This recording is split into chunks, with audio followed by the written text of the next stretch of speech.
Oh, that's right. I've got a really long picture of this before the next cue happens. So you can all enjoy this until the next cue happens and I bring myself up on stage.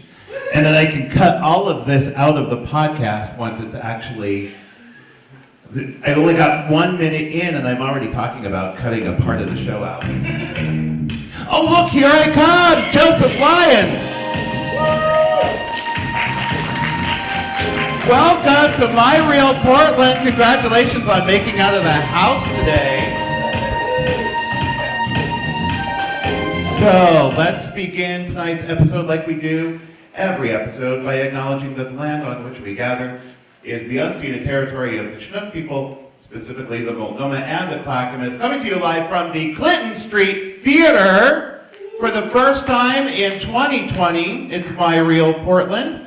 I'm your host, Joseph Lyons, and I've got a wonderful show lined up for you this evening, including comedian correspondent D. Martin Austin, Portland's favorite comedian Jenna Vesper, theater group The Reformers, and author and the Clinton Street owner, Lani Jo Leigh, is going to be up here. And without further ado, please welcome my co-host, the phenomenal Christian Burke.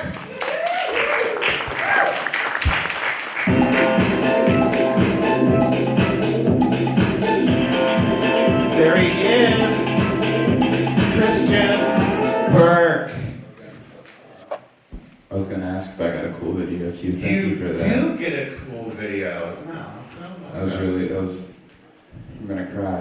Can you send that to me? I want to show that to my mom. How's it going? I will. Fantastic. So we just saw each other on Sunday night. Was our lounge show at the Jade Lounge over at 24th and Ankeny, just up the road. So we just saw each other a couple days ago, and we're going to do a Kathy Lee and Regis moment. Before I go further, do you know who Kathy Lee and Regis are? Yeah, it's the millionaire guy and someone and who boozy he hung drunk. out with. Okay, cool. Boozy drunk. And so in this show, the boozy drunk would ask the millionaire, how was your weekend? And since it's been the middle of the week, you actually had an amazing last night out with Andy Main. Yeah, last night I did Andy Main's album release show at Helium. It was a lot of fun. It was a lot of jokes. I tell jokes semi-professionally, and that's why I'm here. Semi-professionally? I can make some money. Certainly not an amount to call myself a professional or anything. What's the layer when you get to cross over into the pro layer? The pro layer? Well, that's like my main source of income. When is your main source of income? Yeah. Got quite a bit of ways to go. Mm-hmm. All right. I mean, I'm poor, so it is my main source of income, but it's not like... it's not a good look. I was wondering, do you have other jobs that I don't know about? I'm one of those people that has like a lot of secret side hustles I don't really always discuss. That doesn't mean I sell drugs. It doesn't mean that. Just things adjacent to that. Not people either. Everything else is fair game. So, how else has your week been? You do a lot of shows, by the way. Yeah, I have one after this at Ground Control at 9:30, so if we could hurry this bad boy up. I'm not going to answer that. But no, my week's been good. Today I won custody of my skateboard back from my ex. Thank you. That's a very 24-year-old thing to say, I know. But it's awesome. That is how. Was there a desire for your ex to keep it? Was there an emotional attachment to it? It's a complicated skateboard, as the relationship was. There was the desire to keep it. I believe it was like kind of spiteful, you know what I mean? And to keep it kind of veiled, she wronged me emotionally. And as soon as she wronged me emotionally, rather than being hurt, I was just like, oh, you shouldn't get a skateboard now. And she did. So, be it wronged, don't be sad, demand things. Demand things. Someone hurt your feelings? Like, not a big deal. What's in your wallet? So Christian, have you been here to the Clinton Street Theater before? I've been a couple times. The last time for the 10-Minute Play Festival they have here, which is really dope event if anyone's ever been. They do like a bunch of 10-minute plays. I think I've been to that 1 or 2 times. Very cool. Can't remember where else I've been to, but yeah, I'm happy to be here. I mean, look at this place. It's one of those places you walk in and just like, ooh, like people were definitely doing like cool illegal shit here in the 60s, you know what I mean? Mm-hmm. Like, I don't know what was going on, but there was some like upstairs, you know what I mean? Upstairs in the Clinton in the 60s, oh boy. Your grandma's got some stories. Well, for over 100 years, this place has a bunch of stories, and I have a bunch of stories here in town too, which is a nice little segue to a film that I want to show you that is the inspiration for my real Portland. Roger, would you like to show that clip? It's down hard. These are the Serene Court Apartments at Northeast Multnomah and First in Portland, Oregon. At first, it's kind of a typical apartment building, 4 stories, 26 units, but I discovered it has kind of a curious history. And why I discovered that it has a curious history has kind of a fun story behind it as well. I found out that my grandma lived here in 1942, and she documented it in photos. And it looks like she had a pretty good time, and I'm going to show you that. I'm Joseph Lyons. Come on, let me show you my real Portland. It's always been home, I've always been here, I've always got time for one more beer, so pull up your beer and pull up a chair and strike up the band, it's my real Portland. I've always wanted my own theme song. This is Portland, Oregon, 1955. That's the Hawthorne Bridge. The old Morrison Bridge rotated. No Market Bridge, Interstate 5, 84, Max. And up on a hillside between the Steel and Broadway bridges, on what was the corner of First and Northeast Multnomah, was the Serene Court Apartments. Confused where in Portland this is? Well, here's what it looks like from above today. That's I-5 right across the street, and the Rose Quarter across from that, Max, and the Oregon Convention Center on the south, Emmanuel Hospital flanking the northeast. But wait, that's not the Portland I know. This was my grandma's Portland, and this was Albina, an area of town where blacks and whites could both purchase land. It wasn't redline, which was a financial discrimination practice against Portland's African-American residents. It happened nationally. Now these aren't red lines, this is just a map of the area, but I highly suggest for more about redlining and the fate of Albina, checking out Walida Imerish's lecture, Why Aren't There More Black People in Oregon? Linked below in the doobly. I am standing in front of the Serene Court Apartments trying to adjust to the same position as my grandpa did when my grandma took this photo of him. I got the camera angle wrong, but it's the same spot. And just look at him. On leave from the war where he served as a mechanic on naval ships in the Pacific. And grandma shot this of her friend Helen Files on the left, and another friend on the right. And just look at that double glass door. And here's Helen Files again with my grandma Helen on the right. One of my favorite photos of her smiling, hand in hand with her friend. Pregnant with my mom, holding onto a large purse and a camera bag just like every day I do her. Notice the ornaments above the windows. Those window ornaments helped me to identify the apartments in the photos a few months ago. And then I found this website, whatwasthere.com, and was able to match up the current Google Street View with this photo of my grandma and like, hey, that's not my grandpa. Actually, that's her friend Bob Burke from Rufus, Oregon, where they're both from. More on that town in a future episode. But I suggest checking whatwasthere.com out. They have tons of similar historic photos in Portland and elsewhere, and you can upload your own photo too.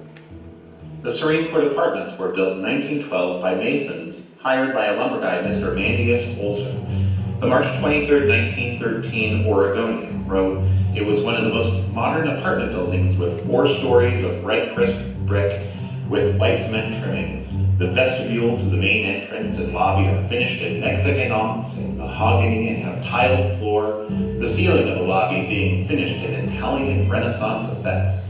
The roof garden has a sun parlor with hardwood floor, the walls being large panes on 3 sides, with its buffet, smoking den, piano. Adjoining the sunroom is a promenade, a special lighting system, hammocks, and resting nooks.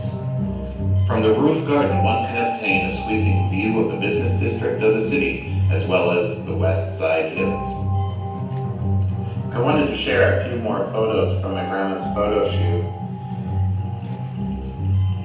Notice all the photos of her wedding with my grandpa.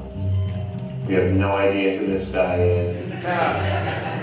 They call him Moore of Helen Fields from 1943. I just love this shot. In 1917, Mandius Olson sold the building for 320 acres and 100 Holstein dairy cows out near Forest Grove. And simultaneously, the Masons of Oregon, in a grand lodge session of the Masonic Temple with the Eastern Star, determined to raise $30,000 to build a Masonic home on the property. That building and the property is now the McMiniman's Grand Lodge. And look, it's the same red pressed brick. The scale of the cement ornament above the windows is the same as on the Serene Court Apartments. And while you can't stay at Serene Court, you can stay here, you can eat here, watch movies here, even get married here. You'll find a link to the McMiniman's Grand Lodge also in the doobly-doo below. If you like this video, like, subscribe, share. Okay, now this is the part If that you I have want to questions cut out. about this video, drop it's them in not the comments this below. Or if you have questions about Portland that you'd like Nobody wants to answered, hear me talking. send me an email at joseph@josephlane. Wait. Oh yeah. Oh, and here's more of me talking. Definitely like and subscribe, though. Yeah, like, subscribe, hit that bell. You know what to do. So that was the inspiration for My Real Portland, and so it evolved and grew into this fantastic little thing that I've got going on here tonight. And one of the things that I've always wanted to have on my show is a co-host, and so Christian joined the show back in what was it, June of last year? Summertime. And so tonight I have another fantastic thing that I get to show you tonight.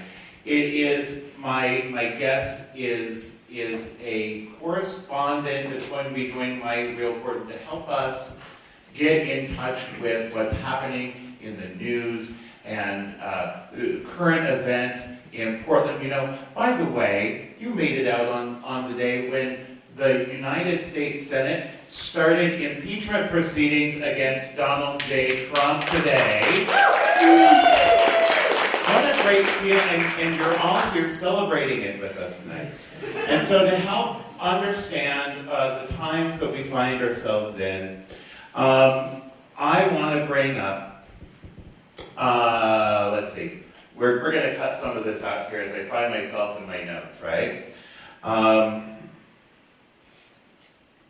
Most times we need to laugh and groan our way through the mire of modern life with the help of a good friend who just gets us. So to help catch us up to speed with their real Portland, please welcome to My Real Portland, D. Martin Austin.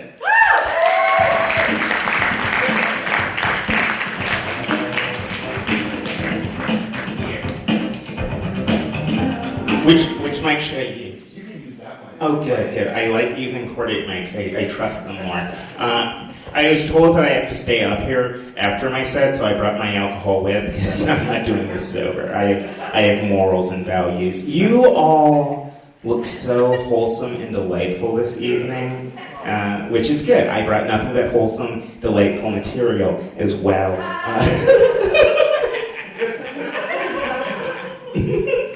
Okay, so if I'm being honest with you, I used to actually write a lot about sex, but it started to feel a little weird for me because I actually have the same relationship with sex that I do with money, meaning I don't actually like it, but it's how I pay for things. Does that make sense? It's just, and I think it's mostly because I experience physical attraction the way most of you might be drawn to a particular piece of clothing. You know, like when I was getting dressed this morning, this shirt just spoke to me, and if it ever tells me I'm pretty, I'll probably let it come inside me. It's very practical and utilitarian for me. And here's the thing, like don't get the wrong idea. I'm a very strong, independent person. Unless I need something repaired, opened, or there's a spider on it. In that case, I'm very needy, and fortunately, I do have a delightful partner right now who I love very much. We are polyamorous, which is our adorable way of saying monogamous, but we know our level of codependency is unhealthy.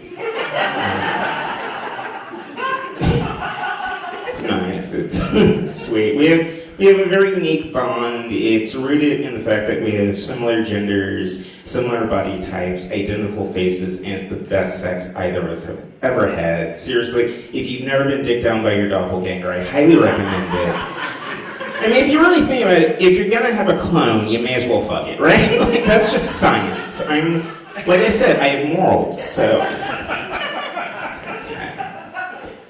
Honestly, I didn't think my partner and I looked that much alike for the longest time because we're both black and we live in Portland, so most of our friends are white and their opinions can't be trusted.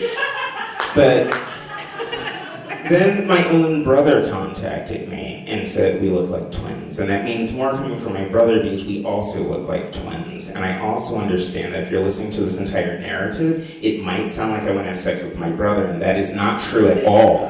Do not walk out here spreading that rumor. That is not true. My brother and I have a different, complicated relationship because my brother is very conservative. So anytime I come up in family discussions, he tries to reassign me a sexual identity. And his latest go-to has been, I don't think you're queer, dude. I don't think you're queer. I think you're just a weird dude. Just a weird dude. And I don't want to think that my brother is an ignorant bigot, so I prefer to think he's just a weird dude. So now we have that in common. I like to bring people together. It's fun. For those of you who are curious for some strange reason, I am trans. However, I am more specifically non-binary, which is a mathematic term, meaning I don't care what you think. I did have a strangely affirming experience recently, though, in a public restroom. I was in the men's room, or as I like to call it, the close enough room. And I'm standing at the urinal with the front of my skirt up, as you do when you're a proper lady, when this older gentleman comes in, sees me, apologizes, and immediately goes into the ladies' room. Also known as the close enough room, by the way. And when I came out, he was sitting at the bar just shaking his head in confusion, and I felt for him, you know? I really felt for him, because I also know how difficult it is not knowing which bathroom to use. So I just kind of walked up behind him, nice and quiet, whisper in his ear, all sexy like, "You're so brave." So now we have that in common. See, again, connections. That's what my comedy is all about. You're all lovely. Sometimes I do think I get a little too proud, though. Like on my way here, I was stopped at a traffic light, and this old black man on a bicycle rode up next to me. As he pulled out in front of my vehicle, he looked at me and threw up the black fist of solidarity. And naturally, I responded in kind, and I watched with just the utmost pride as he rode to the next corner and once again threw up the black fist of solidarity, because that nigga was just turning right. And that was very disappointing. Not like that. My partner has taught me a lot in the time we have been together. For example, they have taught me that not all black families use the N-word as punctuation. I had no idea. My family, we're a big N-word family. We like N-word. By the way, please, you don't get to use the N-word, just so you know, white people. Because here's the thing, for me, like, and it might be a hearing issue for me, but nigger with a hard ER sounds exactly the same as the N-word with a soft igger. You know what I mean? It's just identical to me. That joke was just for me and Christian, by the way. I don't care. Like I said, connections between us. Some of you are like, okay, you're non-binary, but what's with all of that? So I will clarify further. I am a non-binary femme, and that just means where I write the words "well, actually" too much on social media. and always follow them with the words, "I'm sorry."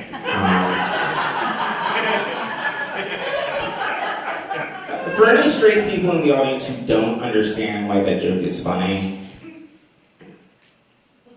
well, actually, I'm sorry. We'll just move on. What it actually means is that I don't necessarily identify as male or female, but I do hate men. So, that is a joke, of course. I do not actually hate men. It's just everything they say and do. Which, that is also obviously a joke, because I would love for a lot more men to do me a lot more often, but quietly. That's really all I'm asking. What else do I have going on in my life these days? Unlike Christian, I am a fully professional comedian, thank you, which means I do sell drugs. That's my primary income.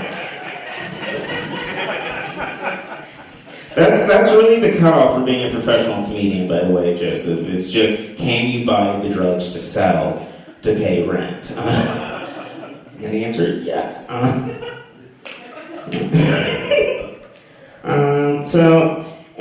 This is, of course, my real Portland. We like to talk about current events and things of that sort. So I'm going to leave you on a bit of a serious note, because right now, in the world of comedy, there's a big debate over punching up versus punching down. And that's just the concept that the butt of your joke should never be someone with less privilege than yourself. Does that make sense?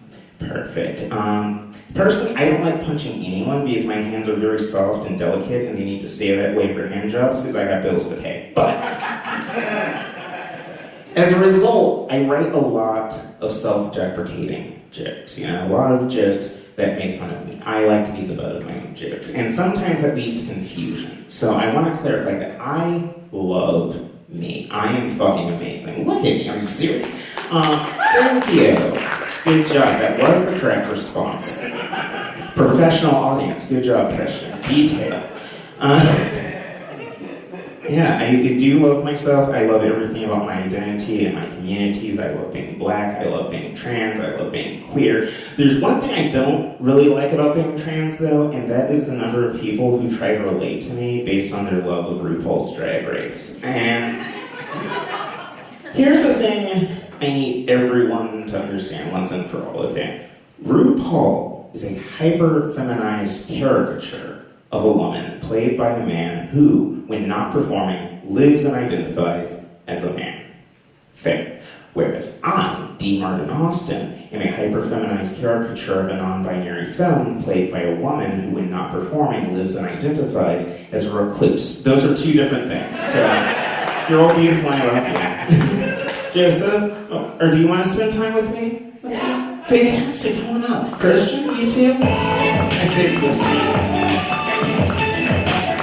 D. Martin Austin!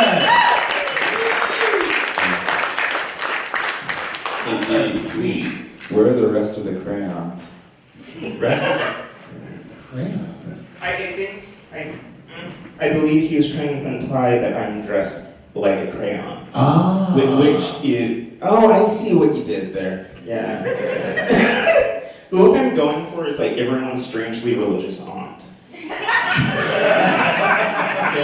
Strangely religious. Yeah, the one with all the cocaine and boyfriends that sends you random prayer requests. That one. You know the one. Yeah. Different families, I think. Oh yeah, I'm black. All black people have a religious cocaine auntie, right? In my family. Yeah. Okay, my family's the fucked up one. Whatever. They are. Welcome back to my real Portland. How's things been going? How has things been going? That is a complex sentence. It's a lot. How have things been? Things have been great for me, actually. Yeah. 2020 is rocking? Oh yeah, so much. I definitely am like a crying this morning. Oh, don't awe me. Don't say it. You perform perform a lot around town, just like Christian. Uh-huh. What kinds of shows have you got going on right now?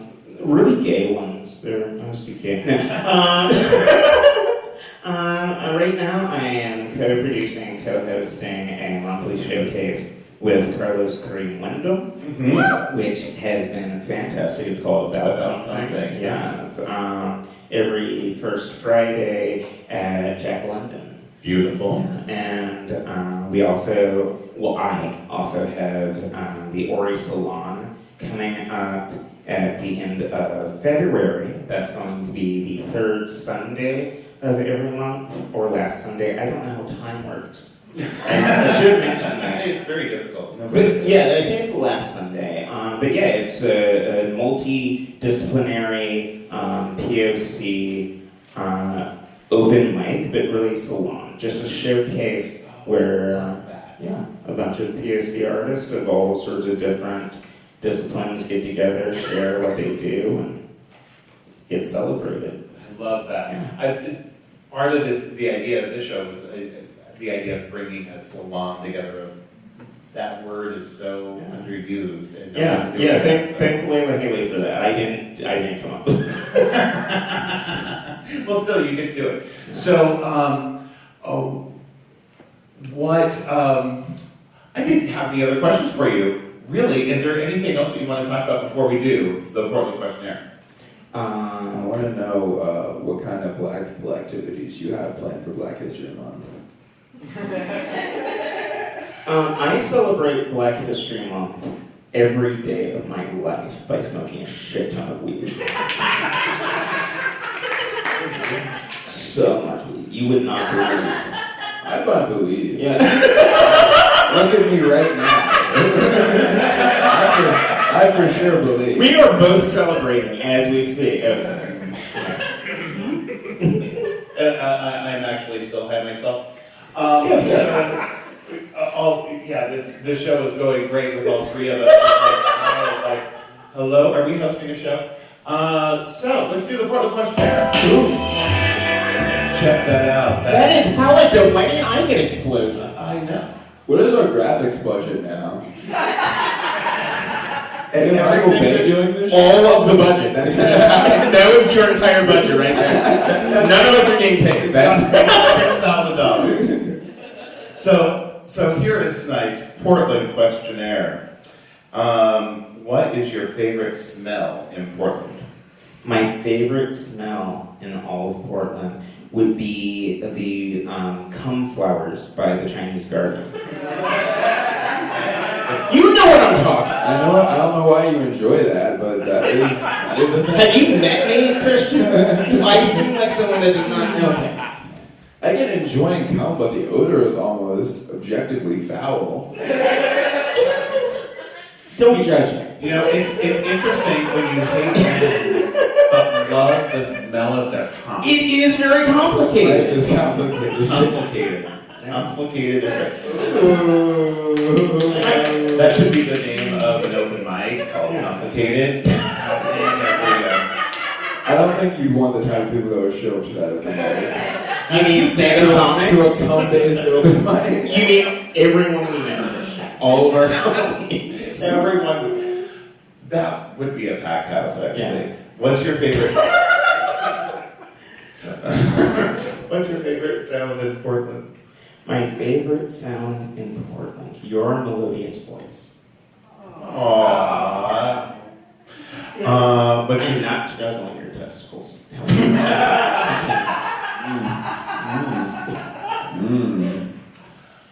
What's your invited me here, by the way? I know I did.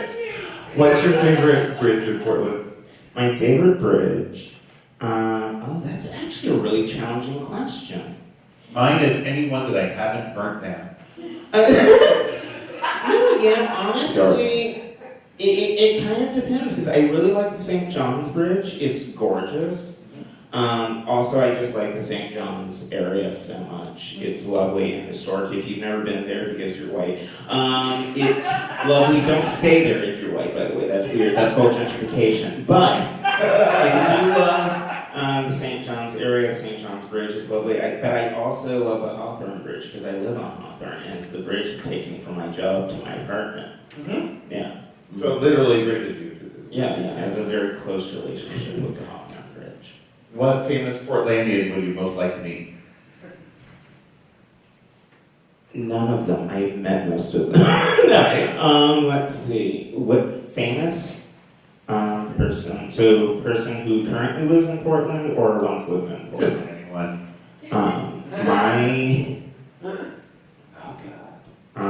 My favorite famous Portlander would probably be Jenna Vesper. Ooh, we've got news for you. I know, what a fantastic... Check under your seat. Oh my God! Stay tuned, Jenna Vesper will be coming right up. What's your favorite weekend brunch? My favorite weekend brunch. Ooh. This is going to be so embarrassing. So my partner and I, we love going to this particular restaurant that I am too drunk and high to remember the name of, but I love it. It's like kitty corner between like a McDonald's and a random church. What area? Southeast. It has "the" in the name of the restaurant. Sounds Powell? Did I mention I also don't read? I don't. Someone pull out your maps app. Let's figure this out. Yeah, we'll talk about it later. No, it's a delightful. What I'm really saying is I don't want you going to my brunch spot because I don't like being around people. Just go to that McDonald's and get a McGriddle. Exactly, get a McGriddle instead. Yeah, the one next to the McDonald's. I like that. Go to McDonald's. Look out the window. See if you see D. If you could rename any Portland street, which street would you rename and for who?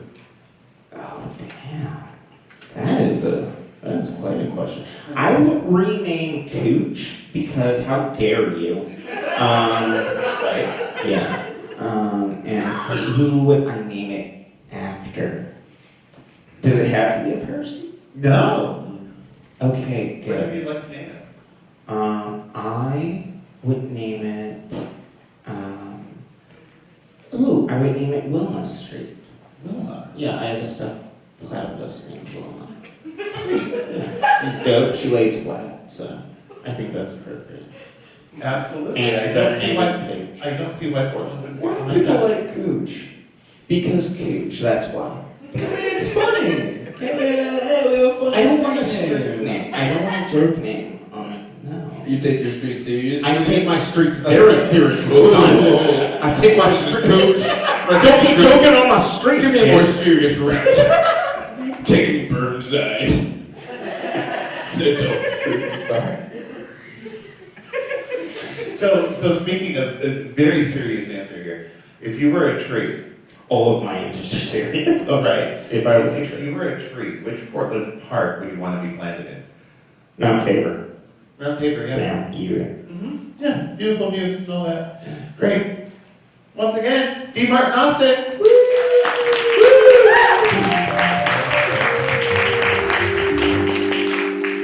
Now Dee's going to stay up here while we bring up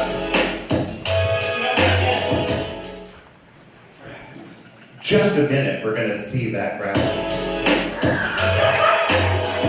Hang on, Roger. I know. Roger's really excited. I'm excited too. I'm also anxious. Hang on just 1 second. My first guest is Portland's favorite comedian. She is the co-host of You Need Help, Dave Hart, the podcast, part of the brilliance of the Portland Queer Comedy Festival, and the founder of the Rejected Film Festival. Please welcome to My Real Portland, Jenna Vesper!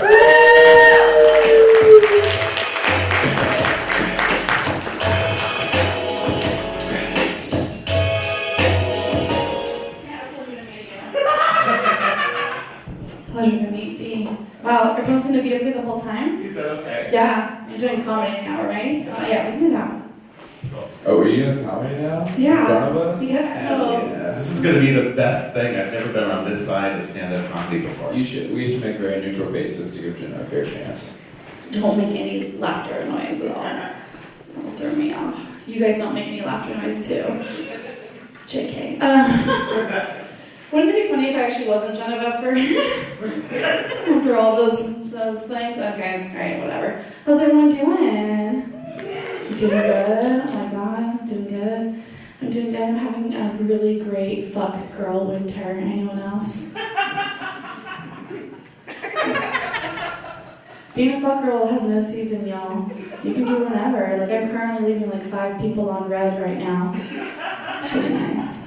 I do miss hot girl summer. Anyone else? No? What? No one misses hot girl summer? That's a shame. It was a good summer. Anyone else? I had a fucking amazing summer. It was hot girl summer. Lizzo was in my world. I officially came out as pansexual. Alright. That wasn't everybody. Kind of weird.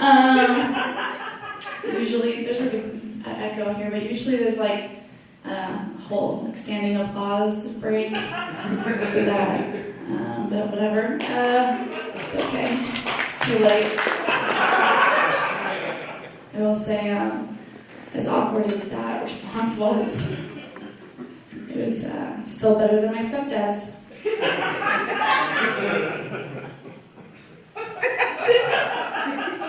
Which is probably not surprising to most of you, because I definitely look like somebody who screams daddy issues, right? I have a mirror at home, I know what I look like. I look like somebody whose dad probably abandoned them in front of a Hot Topic.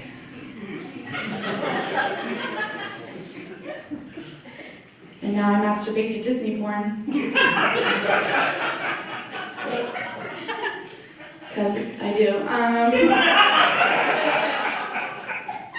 I miss Tumblr. Too soon, right? I know. No, I'll give my stepfather and the assholes in the audience a little credit. Pansexuality is still kind of a newer term, so as a queer representative, I'm here to help educate you all for free, right?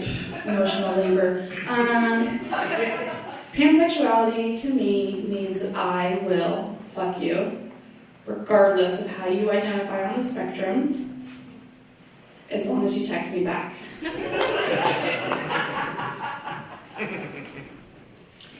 Also, I fuck pans.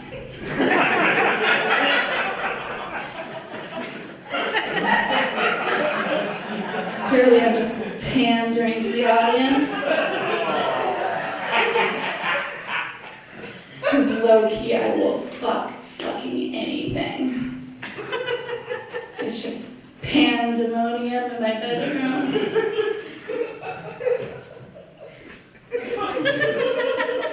I hate myself. I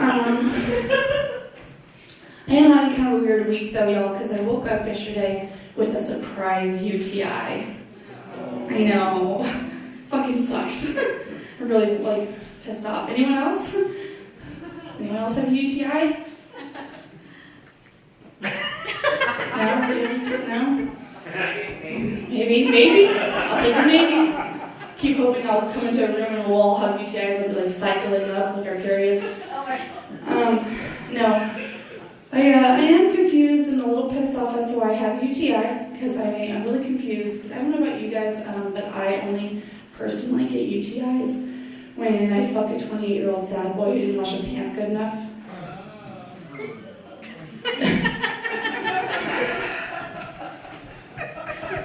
And I'm confused as to why I have this UTI, because I haven't fucked a 28-year-old sad boy who didn't wash his hands good enough for at least 6 weeks. And I'm a piece of shit comedian, so I don't have health insurance. And Zoom Care charges $200 for one of these visits. And I'm like, you fucking idiots, I know what I have, just give me the pills. They hate when you say that.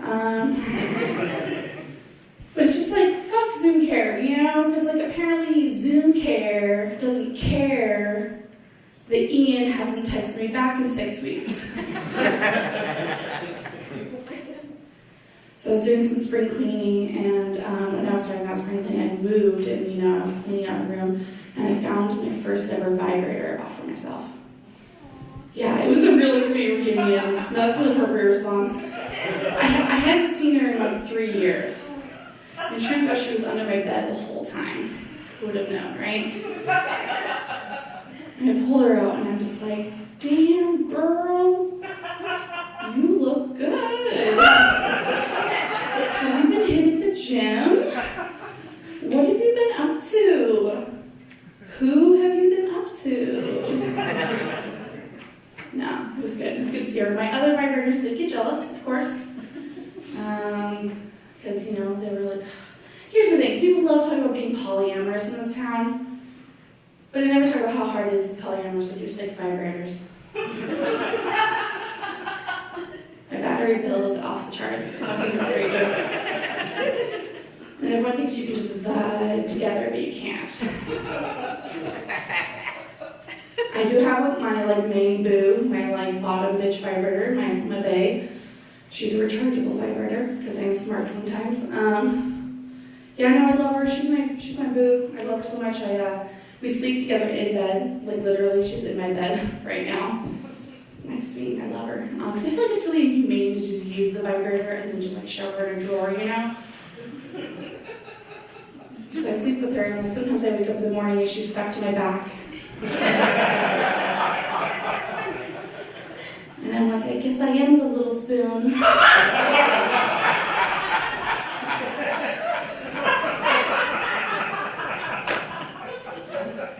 Vibrators are amazing, y'all. I'm here to tell you this thing, gospel right here. Vibrators are fucking amazing. Did you know that a vibrator saved my life a couple weeks ago? Because I was suffering from one of the worst sinus infections I've ever had in my life. Nothing was helping, pills, neti pot, I couldn't figure out what to do, I was fucking suffering, and I was just desperate, and I went over to my bed to lay down and cry, and I had a true come to Jesus moment.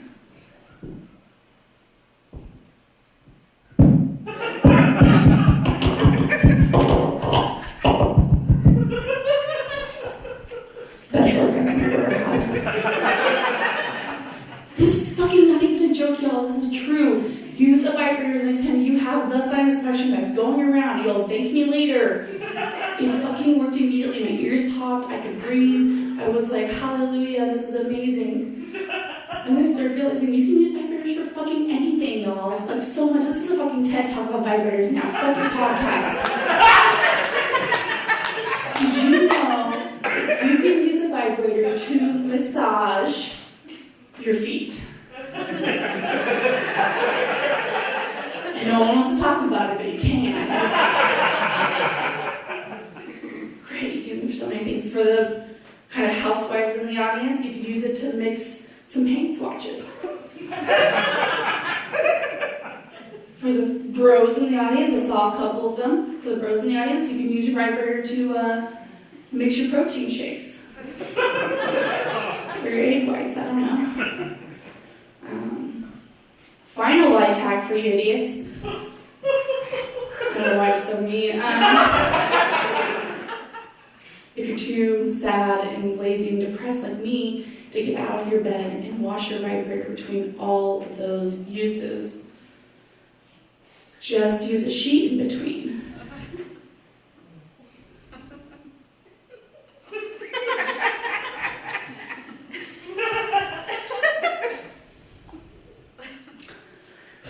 I think I figured out why I have a UTI.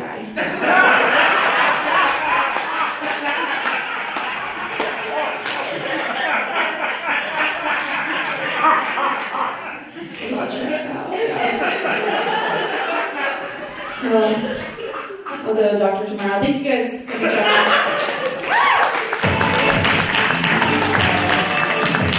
Jenna Vesper. It is such an honor to meet you. Oh my god, we fucked. Yeah, that's factual. So, by the way, Wrong way to come out. Yeah. I'll say it. this is actually... Two. This Well, is that a is serious true. disclaimer for just a moment for everyone in the audience. If anything that happened during that set was complicated, challenging for you, you might want to take off for the next 10 minutes because it's going to get that much more graphic in just a moment. So, Yes. very truly just. Is it? Yeah, not gonna take a moment. Oh. Well, Yeah. that's actually really great. Anything can happen. We all have a lot of trauma and shock in our lives. We never know what's going to happen, and it could be shocking what people are about to see. So, welcome to the show, Jenna. Thank you for having me. Now, you all have known each other for quite some time. In the biblical sense, yes. Biblical and in all sorts of various ways, yeah? Yes. I I know, he's staring at you. I don't know why. I'm gonna stop being such a bitch. I was about to ask a question that I looked up, and Jenna just had this that one right there. Oh my gosh, it was so good. So you perform all around town, just as Christian and Dee do. Tell me, where are you performing around town? Well, I do co-host the show You Need Help with Christian here. It's a great comedy show with an advice panel that we do where we take real questions from the audience, and we assemble some really wonderful comics who totally have their shit together. High-level folks. And they give you real life advice, and like when you leave, you totally are a better person. Like us, just like us. And then I also Not quite like us. I also produce and host a show called Disowned, and that is a show where I make comics do their jokes in front of a member of their family being live streamed behind them. Because I am a really mean person, and also because my parents are dead, so I don't ever have to do it. But I make them do it. It's a really good show, though. It's actually really sweet, and I usually cry at it because, like, the parents are so sweet. Dee's parents did it. And It's a very complicated form of BDSM. yeah. Yeah. And then I also, I do lots of little shows. I do a lot of benefit shows. Working on a benefit show for Abortion Access Fund organization in the springtime, and I'm just kind of all around lady. I also do host a podcast called Date Card. It's for people who like to love or shit on the Bachelor franchise. And it's just me and my other bisexual co-hosts, so it's just two queer women like talking shit about that stupid show. Awesome.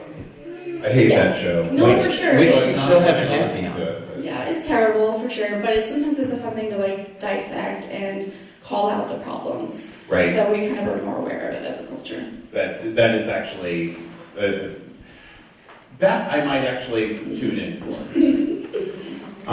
So along with all of the shows that you put together the Rejected Film Fest. Yes. So how did the Rejected Film Fest come about? Well, a couple of years ago, I wanted to be in the Hump Film Festival. Clap if you know what Hump is. For those who don't, it's a amateur porn festival produced by Dan Savage, and I made a film, and it got rejected, and I was really sad about that, and I really wanted people to see my tits. So I was pretty new to performing comedy. In fact, it was a couple years ago. So I just made my own show happen, though. And I actually had Dee, I had a burlesque dancer, and some other people come on, and we did a Not in the movie. we did a comedy show, and then we screened my film. And it was just my film because I am that much of a narcissist. And I call it Rejected. And then this year, I got a hair at my ass and wanted to make another film for Hump. And I did a way better film. I actually put like money into it and time. And then it also got rejected. And I was really sad about this one because I genuinely thought I might get in. And I was like, fuck it, I still really want people to see my tits. I should do another Rejected. But then I basically talked to a friend of mine, and then we ended up thinking, we should do this for other people too, who've put time and effort into making these films and got rejected. So we found a couple other filmmakers in town who made films for Hump and didn't get in, and we did a mini film screening. It was like comedy and burlesque, and it was great. It was wonderful. And it was pretty big this year. We probably had like 130 people come. It was a big deal. It was nice. That's awesome. Yes. So if you are such a narcissist, I'm sure you wouldn't mind if we took a look at the clip of. Yes. Is this your first or your second? This is my second film Great. that I want to make this year. And yeah, I'm really proud of it. And you guys aren't going to see the whole thing, but if you want to see the whole thing, talk to me later and we can work out some kind of payment or something. Because that's not creepy at all. No. That's how she gets you to be in the film. Yeah, like Venmo me something and I'll give you a Dropbox link for it. Told you, we make money any way we can. Yeah, anyway we can, y'all. Comedy is very lucrative, if you haven't figured this out yet. Yeah, so most people have to do also sex work.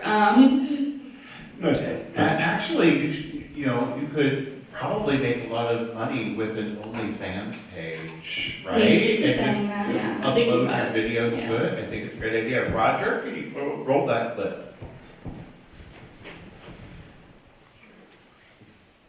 Existing conditions with like 3 X's.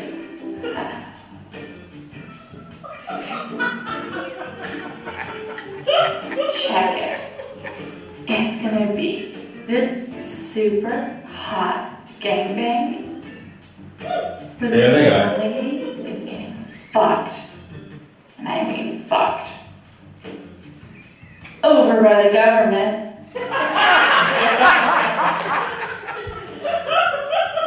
Check. It's gonna end in this super hot coffee scene. Which Paul Ryan. And in the final scene, they just gotta drench her. Just totally fucking drench her. Cover her. Oh my god. Completely covered. Just drenched. Oh.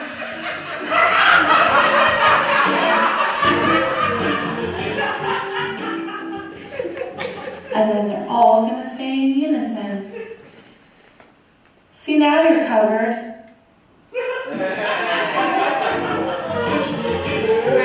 Now, I want you to notice over here in the credits, just a second. Tip number 1, creme brulee. Little did you know that creme brulee is the stage name of Christian Burke.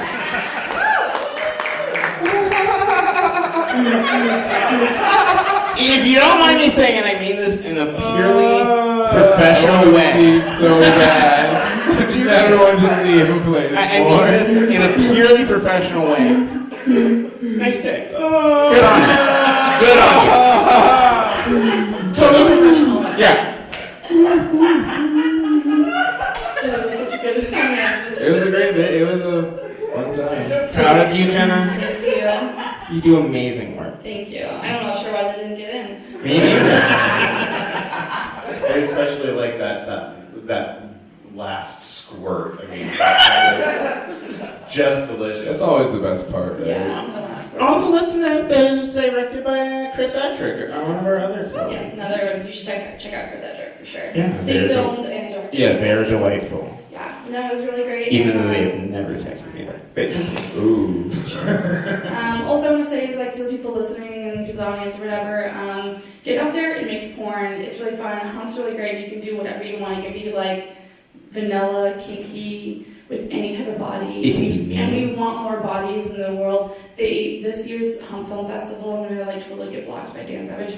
This year's Hump Film Festival was very white, very straight, and very like abled and straight, like thin-bodied. There was diversity there, but it was really low. It was really upsetting in that sense because they've done better other years, and it makes me think it's because the people who are more diverse are not out there making films, so they don't see the purpose in it. And I'm, I guess, kind of aiming with Rejected to make a purpose for you guys. Because if you don't get in, you got another way to do it. Yeah. Make a film, talk to me that next year when you don't get it because Dan's weird. I almost like want to make a video that would be more appropriate for your show. Yeah, there you go. Right?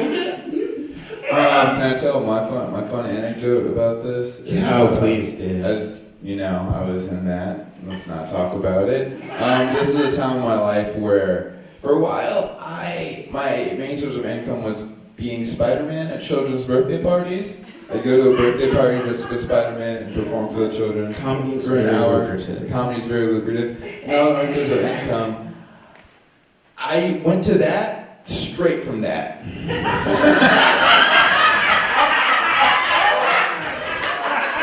Is that illegal? That's what I've been asking. Is that illegal? He had his backpack with his Spider-Man outfit in the bag.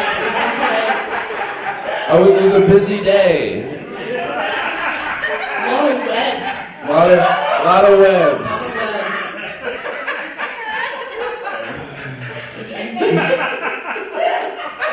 I almost wonder what that film would be like if you replaced the Paul Ryans with just five better. Yeah, we discussed it. It represent the entire is it Marvel or DC? Oh, I'm about to make an ass out of myself. Okay, so Jenna, how can we stay in touch with you? What are your next gigs? I am on a show tomorrow night at the Hawthorne Theater called Cheesy, Sleazy, Beautiful. It's a comedy cabaret. There's a drag show, and drag and comedy and burlesque, and it's going to be really fun. And you can talk to me afterwards. I have tickets for sale for a discount if you want a ticket. It'd be nice to get you dropped some more names. Who's hosting? That one's going to be by Elizabeth Teets, a wonderful woman comic and producer in town. She produces at the Hollywood Theater too. It's at the Hawthorne tomorrow. Bobby Higley's going to be in town. It's going to be amazing. Oh shit. Just super gay, amazing. Oh, Dylan Carlino too. Thank you. Oh my God, Dylan. I love Dylan. So it's gonna be a really good time. That's tomorrow, and then just make sure you follow me on any social media, Jenna with a smile, and I post nonstop about my stuff, and also post partial nudes. Yeah. Awesome. A mixed follow. Yeah. A mixed follow. Definitely worth a follow though. Don't let me undermine you. Roger? Oh shit! So that means it's time for our next Portland questionnaire. Jenna, are you ready? I am. What's your favorite smell in Portland? I have to say, I love the smell of like old espresso in the hair of the barista I'm gonna fuck. It's a really nice smell. Do you have sex? And sometimes that old chunky dry milk is in there too. Yeah. You? Yeah, what? This is what white people are doing? Yeah, apparently so, right? Doing the espresso. Y'all ever do you know how they do the espresso art? You ever do that with the jizz on the face? You know What is wrong with you? That is the next film. Like Oh my color God. on the face and then Don't do it. That's ours. and make a swan.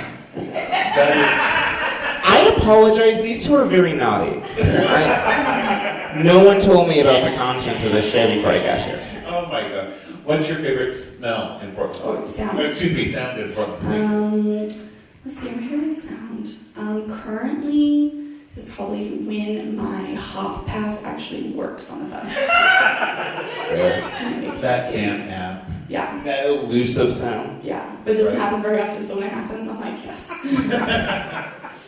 What's your favorite bridge in Portland? Oh man, I was gonna say any bridge I haven't burned. Because, But those don't exist. but that does not exist, right? Thank you, D.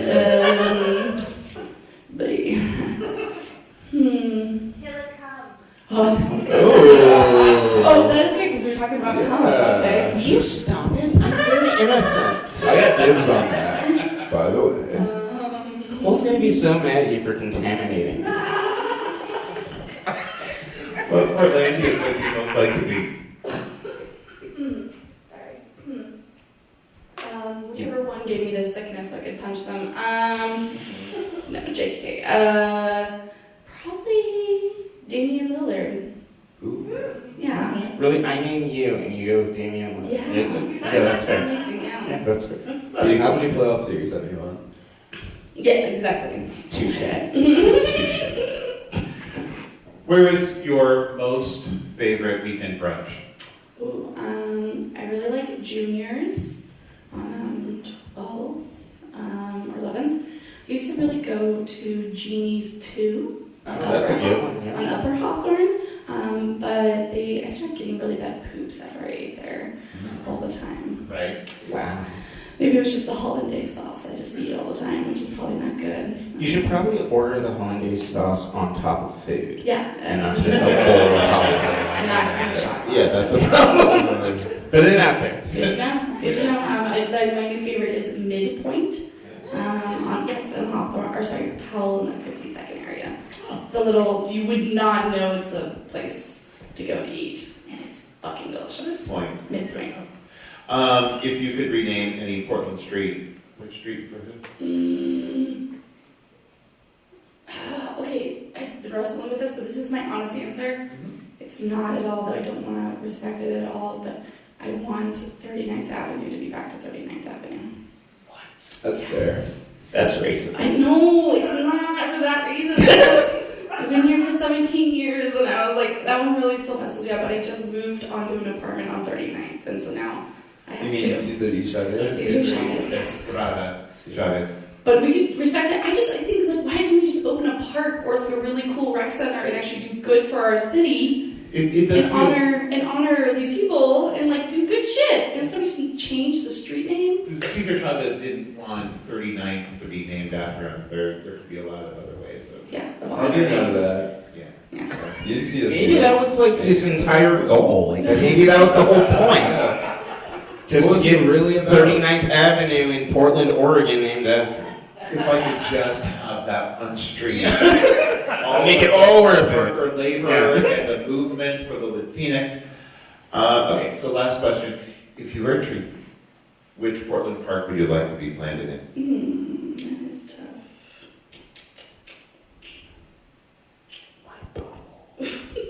Tease bubble because it is as overgrown as most of the parks in this town. Too crowded, though. Too crowded, yeah. All the way. Again, another point. Good. You know how we have the tiniest park in the country or the world? This one would be the largest park. Also facts. These just science. This isn't This is even the humor largest. anymore. That's The largest park. The biggest park in Portland would be Dee's Butthole. Are you following the joke now? I am. Good. It's quite the image to imagine. You're welcome. Okay. Yeah, we don't allow children at this park. No, absolutely not. No. It's a park only for grown-ups.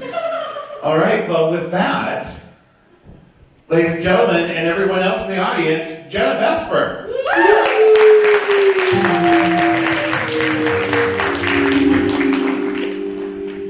Okay, now, my next guests are going to come up in just a moment, and let's go ahead and start getting off stage. My next guests are a theater group that I have been associated with since 1992 in Ashland, Oregon, through some strange, weird, odd, connected way. And they have written the first of a 12-episode play that's going to be coming up to My Real Portland at every show here at the Clinton Street. And it's neo-horror, alt-sci-fi. We don't know what we're going to get into. So we're going to have just a little bit of video of them, and then we're going to bring them up on stage. So now, this.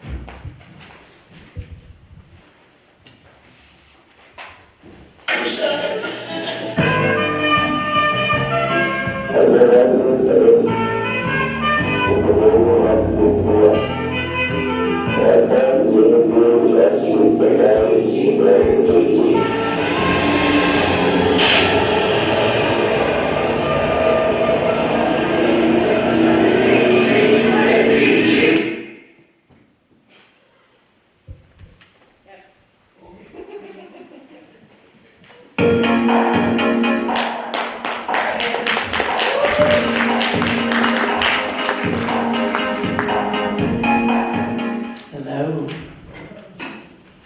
So, we are an extension of Reformers Peoples.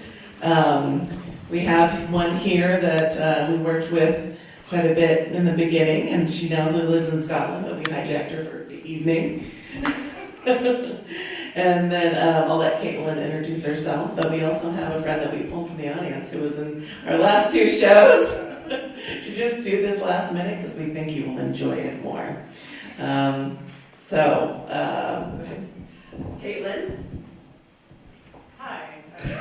Is this on? No. How about now? Yeah. I'm Caitlin Nolan. I'm a company member with Performers. I helped write this, and I'm not sorry. The other person is not here tonight who co-wrote it with Caitlin. He's at rehearsal like a coward. You'll see him later on in the season, I promise. All right. So do we want to give this thing a name, Caitlin?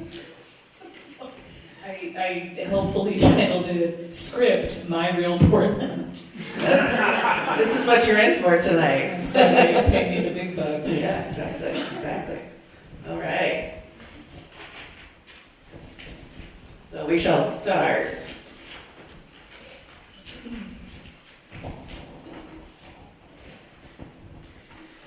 Picture it. Laurelhurst Elementary, 2008. Today, each of Miss Warren's second grade students must give a brief presentation.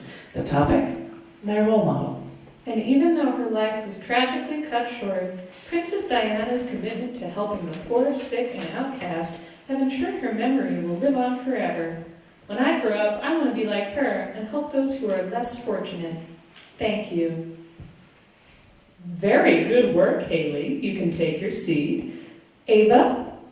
Ava grabs her trifold poster board and rushes to the front of the classroom. When I grow up, I want to be an Olympian figure skater just like my role model, Tanya Harding. Okay, hold on a second. Tanya Harding was born right here in Portland, Oregon. She grew up practicing skating at Clackamas Town Center, and she even dropped out of high school to pursue her dream of becoming an Olympic skater. Yeah, I'm going to stop you right there. In 1989, she won the Skate America competition, and in 1991, she became a silver medalist in the World Figure Skating Championships. But her biggest contribution to history was being the first woman ever to successfully land a triple axel jump in competition. I'm not so sure that was her biggest contribution to history. Unfortunately, due to some bad press, Tanya Harding had her Olympic medals revoked and was banned from competitive figure skating for life. However, her story can still teach us many valuable lessons about the uniquely American virtues of grit, determination, and winning at all costs. Comfortable silence. Ava, I'm disappointed in you. Why? Tanya Harding was banned from competitive figure skating because of her involvement in a criminal attack on her biggest rival, Nancy Kerrigan, and she later pled guilty to conspiracy to hinder prosecution. She is not a suitable role model for anyone. But she's one of the greatest figure skaters of all time. Just think of all the other famous historical figures you could have chosen, people who've made positive contributions to society. Haley, for instance, did her presentation on Princess Diana, one of the world's greatest humanitarians and a personal friend of Mother Teresa. Princess Diana banged her writing teacher behind her husband's back, and Mother Teresa forcibly baptized dying Hindus and Muslims. But nobody wants to talk about those things. Principal's office. 2016. Ava, now a prodigy skater in her own right, earns herself a spot in the Junior Ladies U.S. Figure Skating Competition in St. Paul, Minnesota. Next stop, the 2018 Winter Olympics in South Korea. Pretty ambitious, wouldn't you say? I'll do whatever it takes to win. But despite her confidence, Ava didn't win. And in fact, she didn't medal at all that year. Not even bronze, and not even pewter. I didn't even know there was a pewter medal. Fortunately, Ava's mother had accompanied her to St. Paul for moral support. I did not drive from Oregon to the frozen asshole of America so my homely daughter could come back without a medal to display in our awards room. To quiet the screaming, the awards committee fashioned an emergency participation trophy for Ava, an aluminum foil chalice with the words, "You try," stenciled onto it with a Sharpie. There, sweetie. We feel better now, don't we? Hashtag future world champion. All right, flash forward 1 year. Ava diligently works the ice. Crowds gather around the Lloyd Center ice ring to watch her practice. Her Instagram followers number in the tens of thousands. In November, she and her mother travel to Lake Placid, New York for Skate America, and Ava takes home a silver medal. But she forfeits the gold and a buttload of corporate sponsorships to Kathleen Glasscock, my only real rival. Ava is a phenomenal skater, but Kathleen is even better. She is not. She's just prettier. Why is that important? Sweetie, everyone knows you're just about the best figure skater out there, but if this family is going to bounce back from that Chapter 7 BS after Lou LaRoe took me to town, you'll need a sugar daddy. And let's face it, none of these fossils want a girl who looks like a honey-baked ham shoved into a glittery leotard. So we gotta get you a sponsor. Ava is despondent. Back in her room at Motel 6, she contemplates her idol, Tonya Harding. Tanya faced sexist, classist crap on account of her muscular thighs, homemade costumes, and bad bangs. But did she give up? Never. And neither will I. If I can't beat Kathleen on merit alone, I'm gonna level the playing field. I don't like where this is going. Don't worry. I've learned from Tanya's mistakes.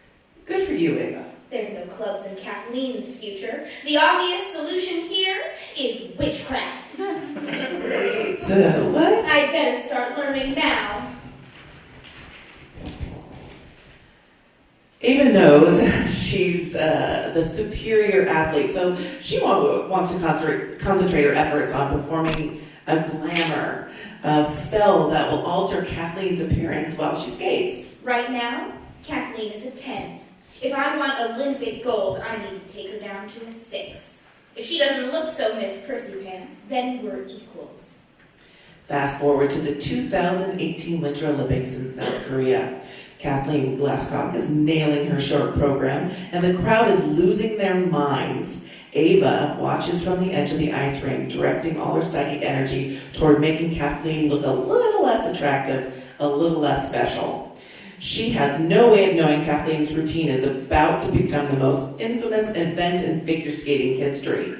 As her musical accompaniment crescendos, Kathleen propels herself into the air for a signature triple toe loop, but then She exploded. She exploded. One moment, Kathleen was soaring through the air like a sparkly drone, and the next she blew up into pieces with a noise exactly like the one a tube of crescent rolls makes when you tear it open. The ice was coated in sequins and gore that resembled what's left after you put a lot of beets into a Vitamix. Horrified, spectators screamed and howled at the carnage, and at the sight of the judges, who all looked like they just escaped the pit of a guar contest, Ava's mom didn't waste a second. Go on, get out there! She shoved Ava onto the ice, where Ava promptly slipped on the bespattered remains of what was once Kathleen's spleen and shattered her ankle beyond her repair. She'd never skate again. I was so stupid. I should never have tried to do that spell. Oh, honey, you didn't really think some pathetic little glamour did that. How did you know? You think your old mom was gonna let you make it to the Olympics without some supernatural intervention? You're a witch? No, baby. I'm a ritual Satanist. I'd have thought my passion for multi-level marketing would have been a dead giveaway. That makes so much sense. But did you really think I'd only win if Kathleen died? She wasn't supposed to die. I just kinda overcommitted. What did you do to her?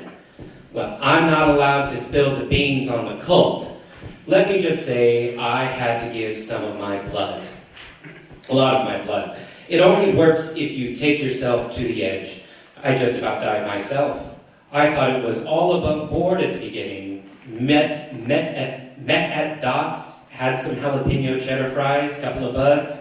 The people from the meetup group seemed real normal at first. I mean, they had hoods, but it's Portland. They said I'd need to bleed for it, and I said anything for my little girl. So we go back to their place. They lit some candles, told me to get naked, and then the chanting started. I've got to admit, a few red flags had gone up by this point. But I thought, what the hell, I've made it this far, so I let out the girls in the old chine and laid down on the floor in the center of this big pentagram. I need that last sentence.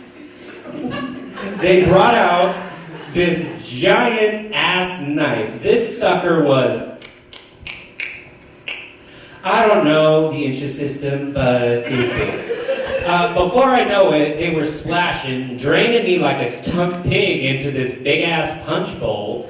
A demon suddenly shows up, gulps down my life force through one of those crazy straws. We make a deal, and the next thing I know, little Kathleen Glasscock goes kablooey like a piñata full of entrails. What the fuck, Mom?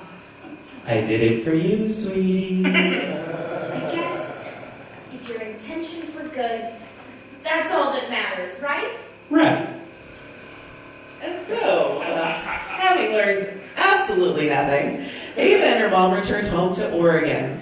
Her skating dreams obliterated, and Ava followed in her mother's footsteps by becoming a Young Living consultant and putting herself into extreme credit card debt, buying inventory from her upline, and also alienating all of her friends and Instagram followers. So, in a sense, she turned out exactly like her role model Tanya Harding. Not an Olympic medalist, but a cautionary tale.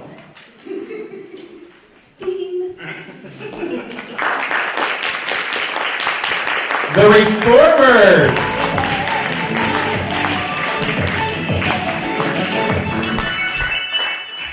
Thank you so much. Okay. Yes, are we leaving or staying? You're leaving. Okay. Do people want to talk to the Reformers? Yeah? Okay, can we do a Portland questionnaire cue really quick, Roger?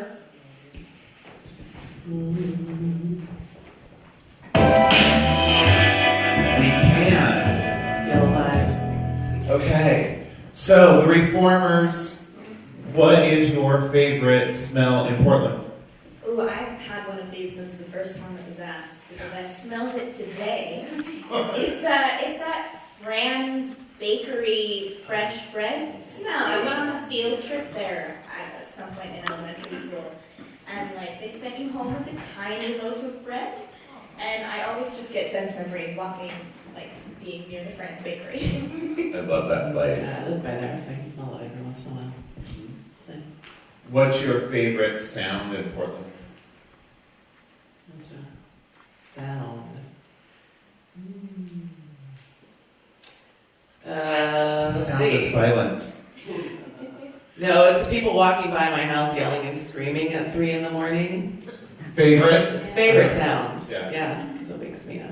Let you know where you Yeah, are. favorites, yeah. What's your favorite bridge in Portland? Oh, the steel bridge. Steel? Yeah, because it telescopes into itself, all 3 levels. Mm-hmm. So the pedestrian path goes up into the train tracks, goes up into the street, basically. Mm-hmm. Yeah, it's awesome. Very cool. Toy. Yeah. What the director said. What famous Portlandian would you all like to most meet? You already met everybody? No, I just, I'd shake Stormy Daniels' hand. Stormy Daniels. No, wait. Storm Large. Storm Large. Yeah. I've been living in Scotland for a number of years. I've mixed up all the celebrities. I was going to say, meet Stormy Daniels if you'd Damn. like. Cut that. Fix that in post. Someone else go. No, leave that in. You need that. That's good. That's good. Storm Large. No, that's a good answer. Yeah. I want to take my driver's license away. What's your favorite weekend brunch? Well, it was a place called Roost that was by my home. They made the most amazing, simply just eggs, potatoes, and bacon best eggs, potatoes, and bacon I've ever had. Yeah, but they're no longer there, so I guess I just don't brunch anymore. So nowhere. Yeah. If you could rename any Portland street, which street would you rename in Fort Hood?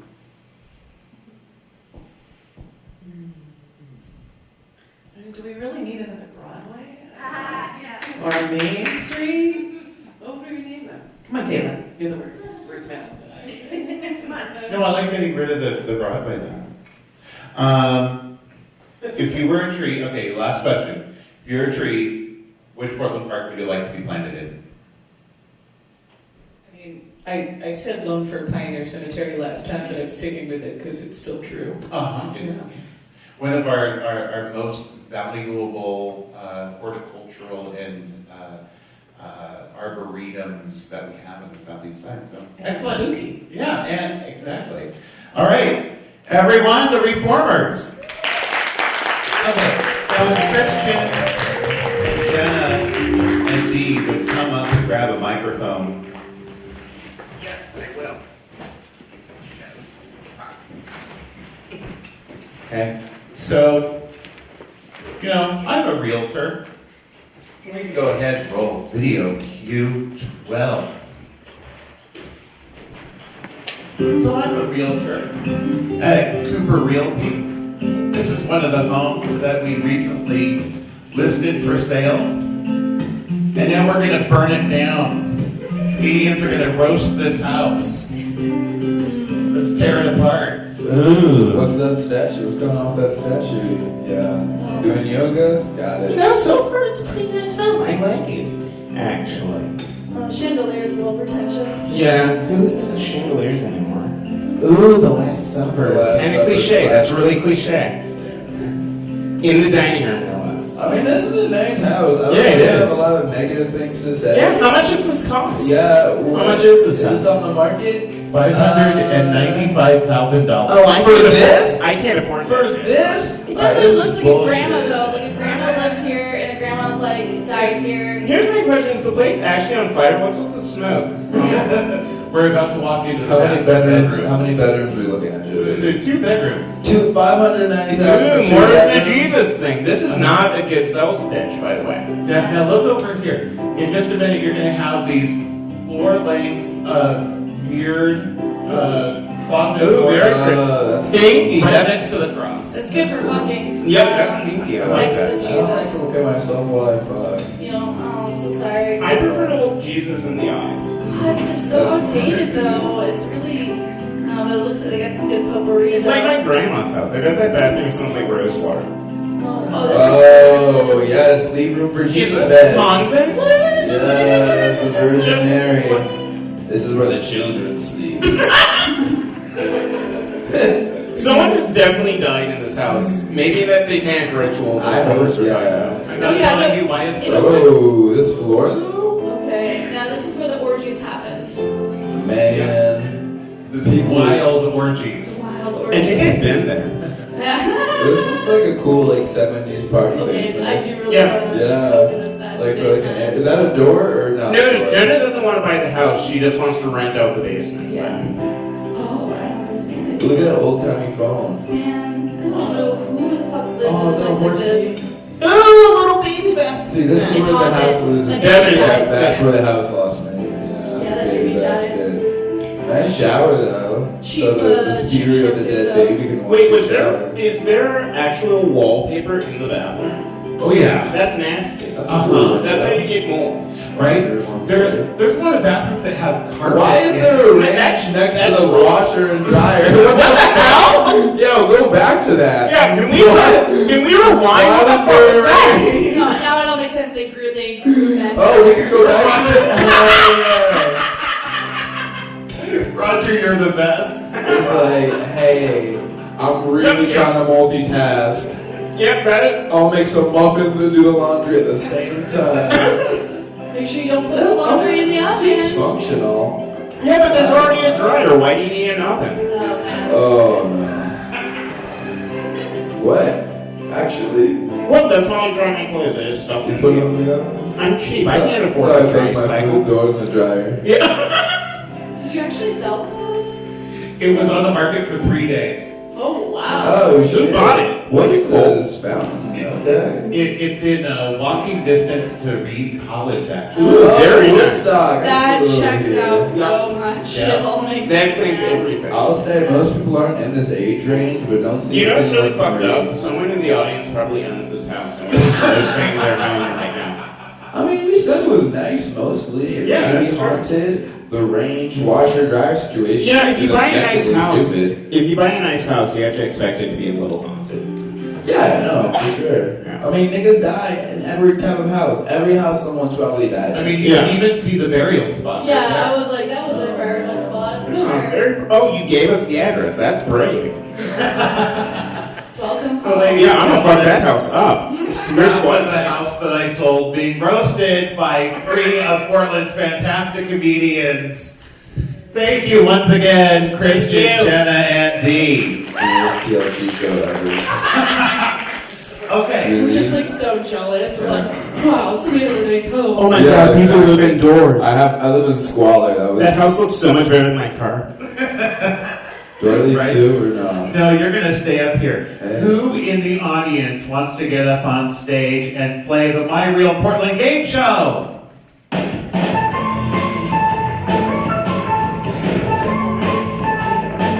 Going once? Anyone, just stand up and come on in. If you win, you get the show. This is your show now. Anyone? Anyone? Charmian, you're going to come back up here. And which Caitlin is going to come up and play with Charmian? If you lose, you also win the show. Now, are they? Okay, so, who else wants to come up? Charmian is up here. Okay, so when Caitlin comes back in, she's going to come up on stage. I'm going to tell you all what Charmian and or Caitlin is going to win. And then if you want one, just come up and talk to me after the show. This is a limited edition 2020 My Real Portland calendar. Would you like to know what's on the calendar? In The dates. it is dates. Oh my gosh, there's dates all the way through here. So there are dates about things that happen in Portland on this calendar. For instance, in January 6th, in 1994, Nancy Kerrigan was attacked by Tonya Harding's ex-husband. And you'll know that because you'll have this fantastic calendar. On January 26th, the 1700 AD Cascadia earthquake happened. We know that. There was an earthquake here, 1700 AD. Here's one of my favorite dates that's in this calendar. It's in May. On May 13th, 1852, Nimrod O'Kelly murders Jeremiah Mahoney. And then 2 years later, in 1856, Charity Lamb murders her husband with an axe. You get that all with this fantastic calendar. First ever true crime calendar. Right? So, has Caitlin come back in? I don't see her. Okay, so who else is going to come up and play the My Real Portland game show with Charmian? Anyone? Tony? Jen. Where's Jen? Okay, there's Jen. Come on up, Jen. Is this your first time on My Real Portland? Yeah. Fantastic. Then you know what to expect. Cans knocking over and all of that. Okay. So tonight, in honor of film and theater and authorship in Portland, I have 7 questions about theaters across the region throughout time. Oh, jeez. If you think you know the answer, you're going to ring in by saying your name out loud. You remember that part, right, Jen? So, let's do a question, a test question. The theater that we are in today is called the Jen. Jen, turns the microphone on. Your mic The wasn't on. Clinton Street Theater. The Clinton Street Theater, that is correct. Now, that is how we play the game. Question number 1. Now based in Brooklyn, New York, former Portland author Michael Hornberg wrote a novel originally called Courtney, but renamed Bongwater, which became a movie starring Luke Wilson, Alicia Witt, and Brittany Murphy. What Courtney was the book and movie based on? Well, I mean, Courtney You have to Love. say it. I'm sorry, Dr. Charmian. Charmian. Sorry, I don't know my name. I I would assume Courtney Love, since she's from the area. Courtney Love is correct, and Charmian is on the board with 1 point. Ding, ding, ding. Awesome. Okay, question number 2. Cinema 21 was the site of the premiere of what Reese Witherspoon movie based on a Cheryl Strait book? Jen. Sweet Home Alabama. No, incorrect. Charmian. Wild. Wild is correct. Charmian with 2 points. Very good. Question number. It's okay. Right? See, all Portland related questions. Here's another one. Portlander Chuck. How do we say his last name? Holinuck? You'll be enough. I bet him and I've forgotten. Right? Yeah. Okay, so that guy Chuck. His first book was turned into one of the top movies of 1990s, named what? Charmian. You have to call it. Gosh, you were so close to each other. I'm going to say it was Jen first. Fight Club. Fight Club is correct. So Jen, you're on the board with 1 point. Ding, ding, ding. Question number 4. A 1985 film by Portland's Will Benton Studios was the adventures of this famous Missouri humorist of the 1800s.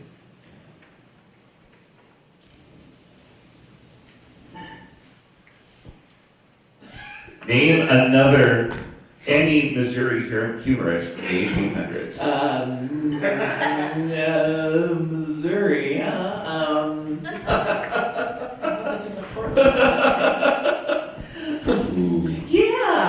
Well, it was made by Will Benton Studios. Yes. Coraline. Oh, sorry. So the answer was Mark Twain. Little Will Benton history for you. It was a big. Mark Twain's from Missouri. Wow, my history is just I know. left my brain. That was a hard question. I need to get better question writers. Right here. Or maybe just smarter participants. I don't know. Yeah. Speak for yourself. Jen. Portlander Katie Lang wrote the music for this movie, filmed in Portland, directed by Gus Van Sant, based on what 1976 novel by Tom Robbins? Charmian. Is it Cowgirls? Full title, please. You're pretty good, close enough. So I'm going to give it to you. Gosh, I read all of his books. Cowgirls, something blues. Yeah, that works.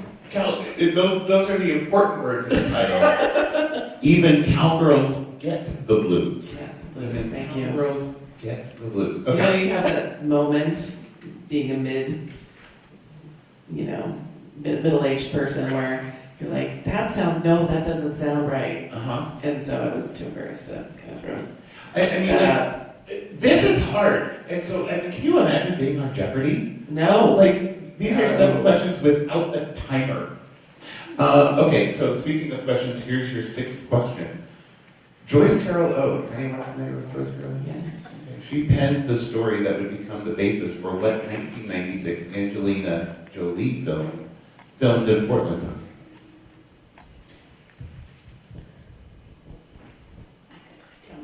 Angelina Jolie? Movie? Penned in Portland. No, filmed in Portland. Filmed, penned by Joyce Carol Oates. Audience participating and audience help anyone?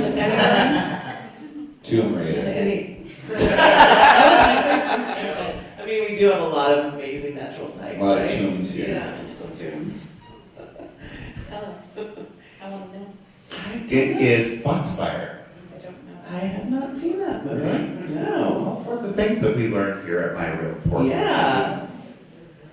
So, what was that? I know, right? It's here, and then it's on here, and then it comes out this microphone. So, last question, and this is long. Okay. In 2002, Governor Ted Kulongoski intervened in production of a movie based on a Walter Kim novel that was going to be set in Vancouver, BC, starring Keanu Reeves, Vincent D'Onofrio, Tilda Swinton, and a young Lou Pucci. Because of Kulongoski, movie production was moved to Portland and set in a fictional town called Beaverwood. Name of the movie. Was River Phoenix in that movie? Possibly. So, Charmian, I'll say my name, sorry. Charmian? I don't like to follow rules. It's my own private Idaho based on the U-52 song, right? No. I'm telling you! I should take a point away for that. Wow. I gave you extra information. Jen? No, none of this, no. Anyone in the audience? Sorry. No? No one in the audience? John Wick. You know about him? John Wick. No. John Wick 2. Okay, well, Charmian is Bill and the Ted. winner. The title of the movie is Thumbsucker. Really? Yeah. I think I saw that movie. Right? Really stayed with you then, didn't it? Well, I don't remember Keanu in the movie, but I remember that. Was context. he wee? Is he wee? You know, I actually haven't seen any of the movies that I asked questions about tonight. Or read the books that they were based off of. All right, so they're words. Exactly. So, with that, Charmian, you're the winner of My Real Portland, the game show. You're going to walk home with a My Real Portland 2020 calendar. Please give it up for Charmian. I'm going to quiz all of you. All of you.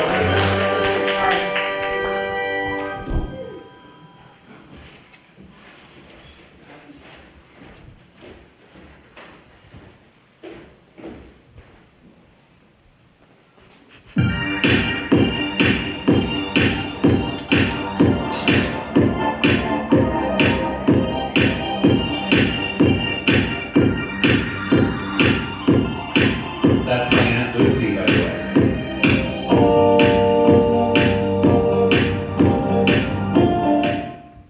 So I am so excited to be here at the Clinton Street Theater because I am about to bring up its owner, and not just the owner, but the person who really takes care of the full community that lives and breathes within this space.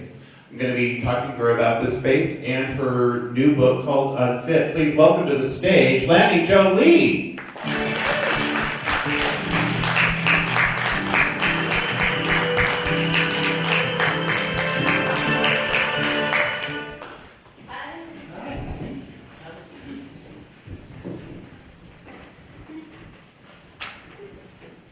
So, I am so excited to have you on the show. I have been familiar with this theater my entire life.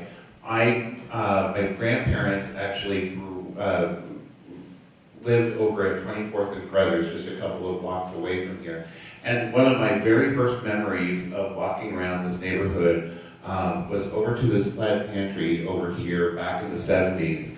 And I took a piece of 3-cent candy and put it in my pocket, and we walked all the way back home. My grandma found out. She made me walk it all the way back and apologize to the person at the counter at Plaid Pantry.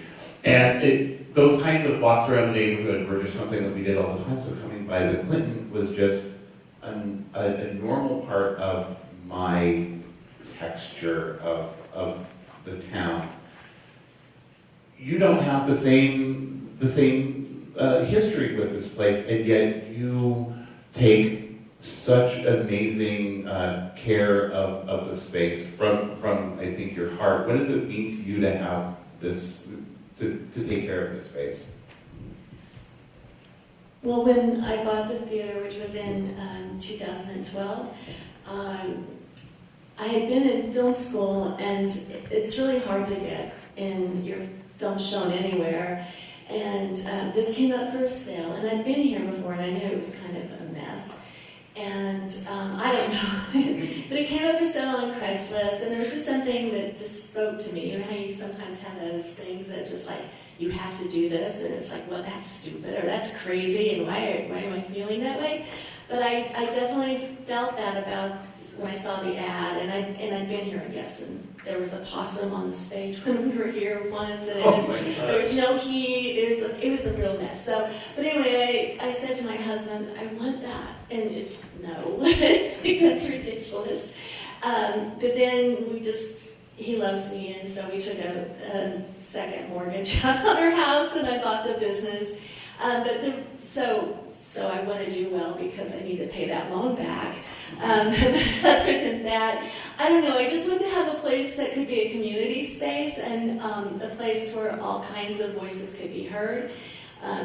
We've gone just from being simply a movie theater. We also have like this kind of a thing, podcast and burlesque and drag shows and live theater and live music, and we have dance and just a whole variety of stuff now. And I just like to think of it as a place where people can say, hey, I've got this idea, like you did. I have this dream, I have this thing I want to do, and it's like, okay, well, let's try it. I always believe in the power of yes. Just say yes. And great, amazing things have happened here, and people, the community's really come around and helped me out a lot. I mean, we had tons of work parties in the beginning because it was so filthy. I mean, there was a rip in the screen. We had to replace the screen. There was one working speaker. You can't have a movie theater with one working speaker. There was a hole in the bathroom back there that was, at least 2 feet across, and it was just covered with duct tape. And when we took it up, there wasn't even a subfloor, so anybody could have broken their leg. I mean, it was just crazy. It was a mess. But I mean, I think we have a really wonderful, warm space now, and I'm really proud of it. And I love having, all the people come and go throughout the, the days and the weeks and the months. So I'm almost 8 months in now.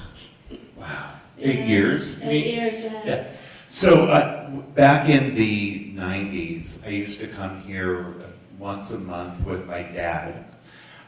We'd sit over in that area in the old seats for this guy that his name was Ace Hayes. And he used to sit about center stage with 3 Samsonite, 6-foot tables around him filled with newspapers and reports and mimeographs and things from all over the world. And he was a fantastic conspiracy theorist. Everything on the planet was a conspiracy. And it was he could come to this space and have all of these crazy ideas where no one else in the city would have it. And it feels the same spirit from then, and yet it is so much nicer in here. You've done so much work to bring in nice seats and make it that much more of a homey space here. Yeah, the seats are, they're new to us, but actually we dumpster dived for the ones on the sides out of a theater in Salem, a multiplex that was getting rid of their seats. So we were told, hey, there's a dumpster's full of seats. So we went down there and grabbed them, my husband and I and a friend. And then these we got out of a theater in Hood River. So, yeah, we do what we can. So I wanted to talk to you about your book that you've just come out, that you've just released. I'm going to grab it here, called Unfit. Yes. A tale of one pregnant teen in the Bible Belt before women had choice. Yes. So you talked about this was just something that you had to do, was writing this book, something that you just had to do. Well, when I had my son back in 1971 and gave him up for adoption, I was told that this is a secret you take to your grave. You never tell anyone. It's just, it's just something that, because it was really shameful, and I was a shameful person. I was told that I wasn't fit to be a mother. I was 17, I was unmarried. Even though I was, bright and industrious and, all those things, I was still very unfit.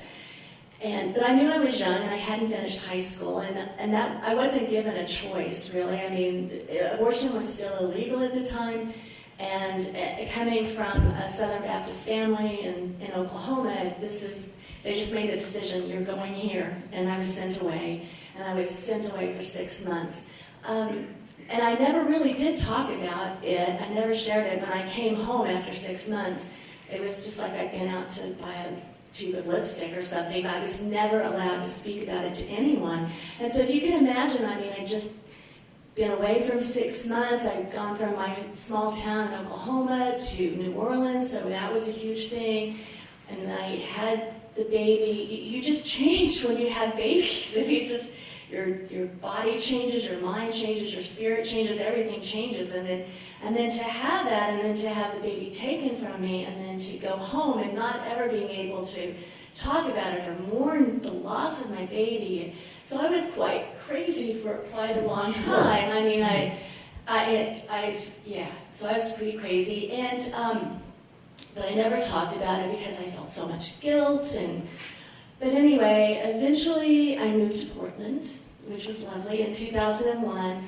And I took a writing class with Ariel Gore. I don't know if any of you heard of her. She started Hit Mama magazine, and she's written a number of books. She's a wonderful person, lives in New Mexico now. But I took a class with her called The Language of Your Life. And so first I just wrote about little silly things, you know, like trips I'd taken or whatever. But then she wanted us to write about a secret. And it's like, oh God, the biggest secret I've ever had was the fact that I had a baby when I was 17 that I gave up for adoption. So I started writing about little bits of it. I started with this one story about a box because when I had left Oklahoma and gone to New Orleans, my boss at the time, he didn't know where I was going, but he'd given me a box of stationery. And so I used the stationery throughout the 6 months I was gone to write letters home. But then I got letters from girls I had been friends with at the home, and they went into the boxes. And so all these little things went into the box. So I had actually taken 2 Polaroid photographs of my son, and they were in the box. And our little bracelets, you know, the bracelet I had and the bracelet he had, they were in the box. But when we moved here, I couldn't find my box. You know, it was just, I couldn't find it. So I did eventually, but it was quite a thing, you know, to lose this touchstone for me. It was the only thing I had physically that, you know, was of my son. And so I wrote about that, about having lost that box. And so after I did that little story, then just more and more started coming out.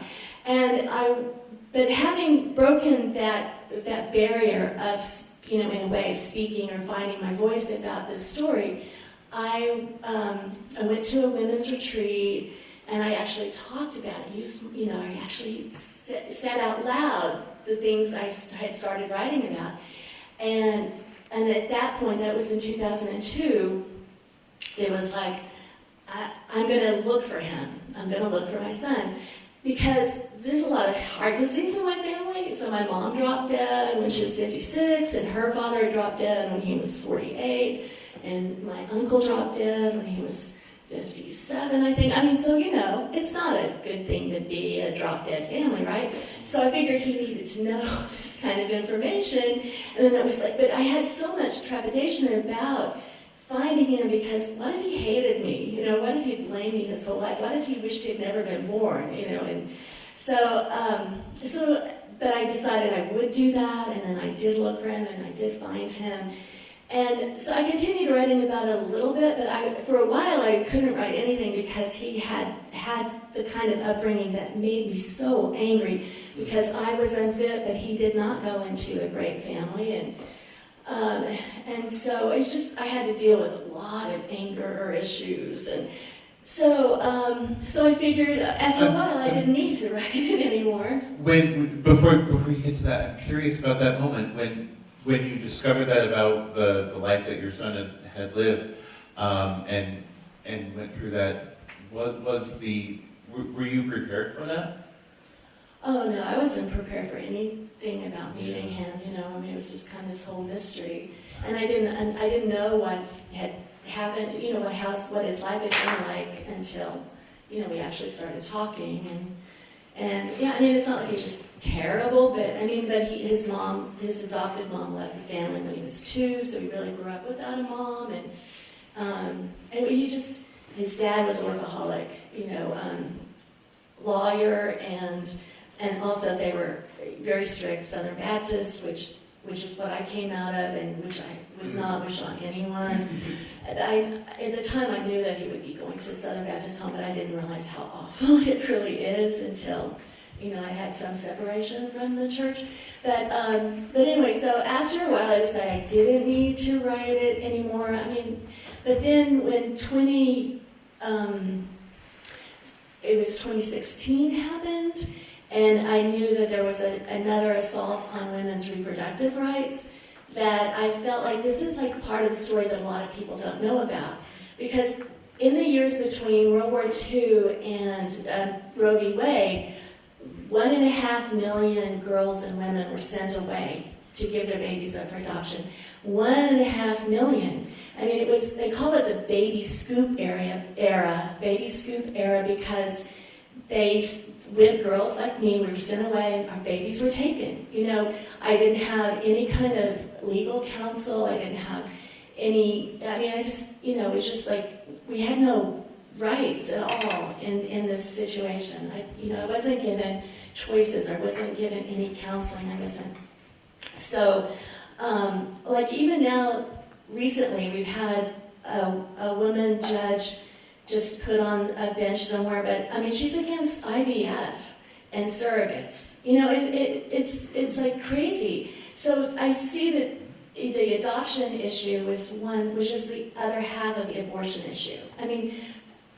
Women need to have choices about what we do with our lives and our bodies, and how we want to use our bodies in the world. So agency, that's the thing we need. So after 2016, and I saw what was kind of going on, and I feel really strongly about reproductive rights, I feel like, okay, I need to share this side of the story.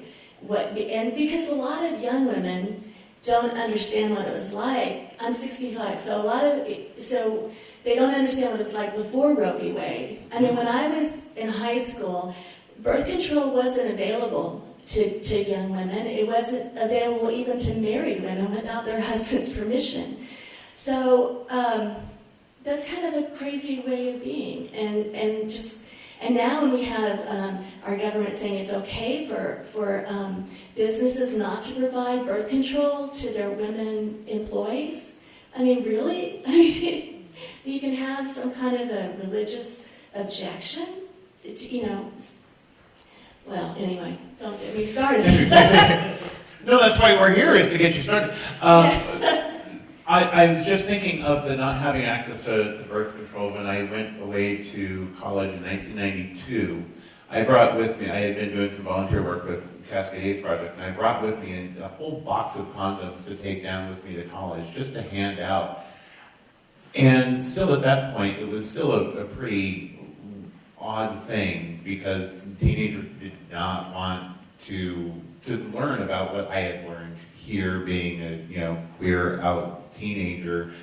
The rest of my peers just didn't even want to know about it. It surprised me, because I thought everyone would have known about it. And so here we are in 2016. You're writing this book for the younger generation who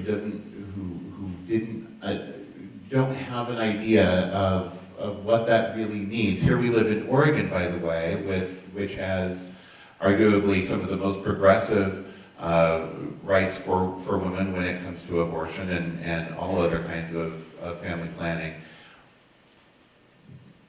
Do you,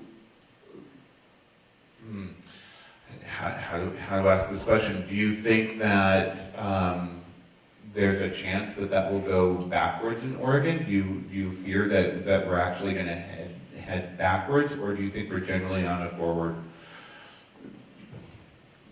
Well, I think Oregon is great. Oregon, and they've tried to put this, whatever was tried to be on the ballot the last time or something, and it gets shot down all the time, and that's great. Unless the federal government came in and took away the rights of the states to determine these kind of things. In my thinking, the federal government should make it like Oregon all across the country. Exactly. And it's so not. And I mean, there are hardly any, thanks, because you can go someplace like in Texas, which is a large state, and they have just a couple of, clinics for millions of women, or Mississippi, there's none, away. right? Yeah. Hundreds of miles. Texas is a big state. Right. I come from Oklahoma, and Texas is really big. So, so I don't think Oregon will change, but it could get worse and worse and worse for women in other states, unfortunately. You talked a little bit about Ariel Gore being an influence in opening up that secret.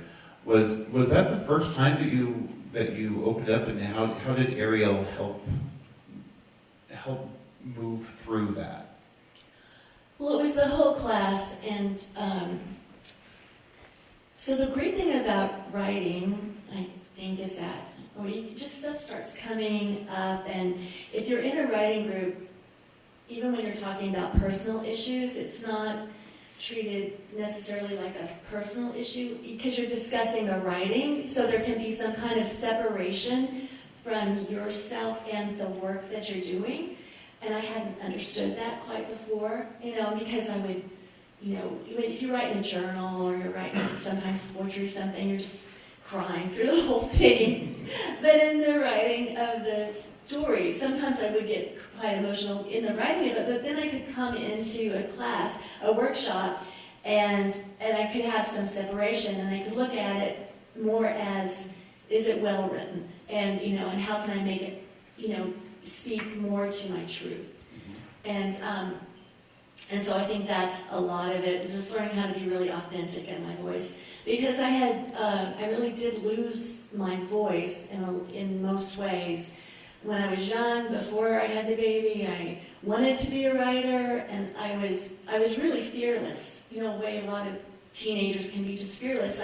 When I was sent to New Orleans, it was March, and I was a junior in high school, and I wanted to finish the year, and I wanted to stay and more until I could finish the year of high school, but I couldn't. So I had to go to a school in New Orleans. I was the only one from my whole group of girls at the home that went, because there were 24 of us that lived there at any one time. But the only school they had for pregnant girls in New Orleans was the Margaret Hoggerty School for Expectant Mothers. And to get there, I had to drive. I had to take the trolley, I had to take a bus, I had to walk a mile. It was just really difficult. And it was an integrated school. And because most of the girls, 100% of the girls were from the South, they wouldn't go to an integrated school. So I went by myself, but I was determined I was going to do that. So I felt like I was really fearless up until the point that I had the baby. And then after that, everything just shut down. I just was not myself anymore for a long, long time. Until, more now. I'm more like I am now. Well, so here's this process. Fearless, traumatic experience, and shuts down, and here we are 50 some odd years later, and you're able to talk about it in front of an audience. You're able to write it in a book, and you're able to move through all of this. How does it feel now that you've done all of that? Did you know that you needed, that your soul needed to put all of that out earlier? Well,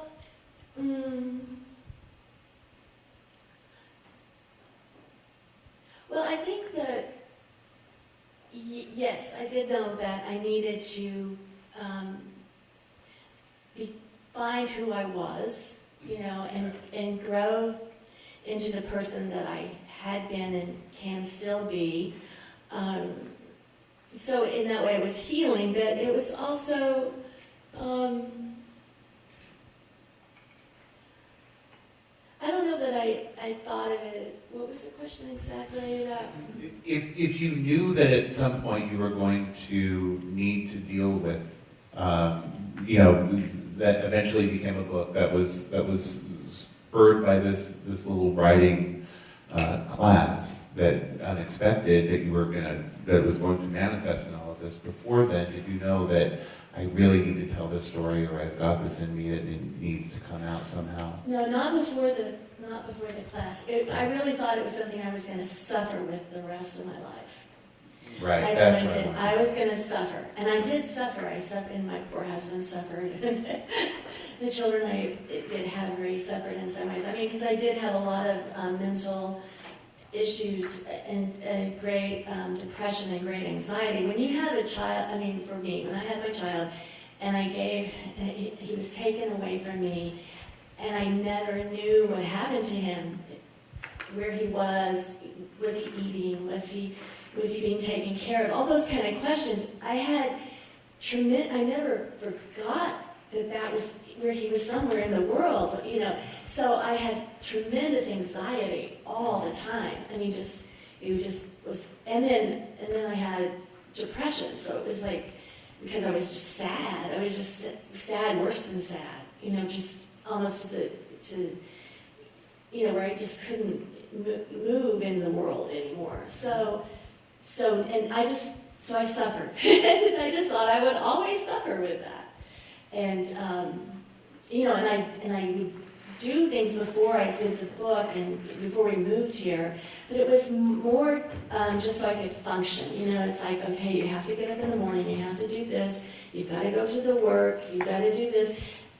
So that was how I lived. It wasn't like joyful or, yay, go, it's just like, I have to get through this day, and maybe that will help me get to the next day or this week. And I mean, it's not like I didn't have moments of, great love and some, wonderful experiences, but there was still that deep, core of anxiety, constant anxiety, and the depression was just constantly there. And it's not like I have escaped that.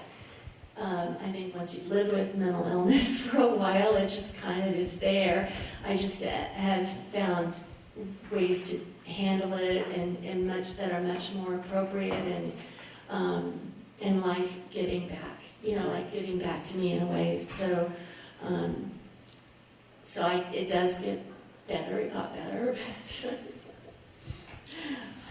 Well, speaking of better, just a little switch of energy here. You sang with a choir, Aurora. Is that right? Yes, I did. I still love to sing with them. I just can't, depending on my duties here at the theater, because this takes up a lot of time. But if you've never been to an Aurora concert, I highly recommend it, because it's a group of 100+ women. We do amazing music, beautiful stuff. Joan Shimko, who's the director, writes a lot of the music for it. It's kind of like a contemporary classical, but we also have, like some folk, lots of, like Bulgarian women's choir kind of stuff. I mean, it's really cool, and every concert tells a story, and so I have a lot of, if you ask me about the sound, I'd probably say the sound of Aurora Chorus, because it's beautiful when you hear like 100+ women singing, and it's difficult, lots of syncopated rhythm. I mean, it just depends on the song, but it's the harmonies. I mean, sometimes we'll be in 8 parts. It's just incredible, all these moving pieces. It's amazing. So, yeah. Well, and when I saw that in your bio, I got excited, because I used to sing with their brother choir back in the day called Satori and Singing Peace. Right. Yeah. So there used to be this big family of choirs, 9 different ones, the David York ensemble of choirs. Right. And so Aurora and Satori would often perform. What years did you sing with them? Well, I started in 2009, and the last time I sang with them was last year in 2018. I was thinking that maybe 2019. performed together. 2018. But I had started with them much earlier than that. Mm-hmm. How fun. Yeah, it is fun. It's very fun. Oh, the other wonderful thing about Aurora Chorus, not to just keep plugging Aurora Chorus, I'm not paid by them, but they will take anyone So a lot of courses you have to audition for, but if you have no knowledge at all of any kind of music, you don't even know how to read music, you can still sing with Aurora. They'll voice you, and you'll find a place, and they'll have a buddy your first year, and you'll just not believe how wonderful it is to be part of a large community of women who are singing. And I mean, they have their motto or their mission is to sing for peace, and they do. I mean, really, you just feel like there's really good stuff happening in the world when you hear them singing. Mm-hmm. Yeah, right? Yeah. Exactly. Yeah. Speaking of good things in the world, let's take a look at this. Hi, I'm John Waters, and I'm here to wish the Clinton Street Theater a happy 100th anniversary. My films have been playing here for 100 years. Well, it seems like it. If you don't love and support the Clinton Street Theater by not just getting lip service, but by purchasing tickets weekly, well, you're an asshole.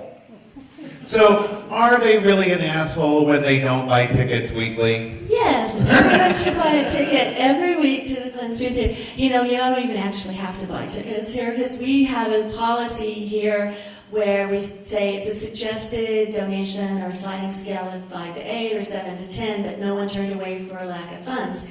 And for anything that I run, that's the way, because I believe that people should have access to entertainment and be part of a community, and I think film should be seen on the big screen, and so I want to make that as easy as possible for people. I even had someone who, those, what are they called, lucha libre masks, those Mexican masks? Someone gave me one of that as admission to the theater once.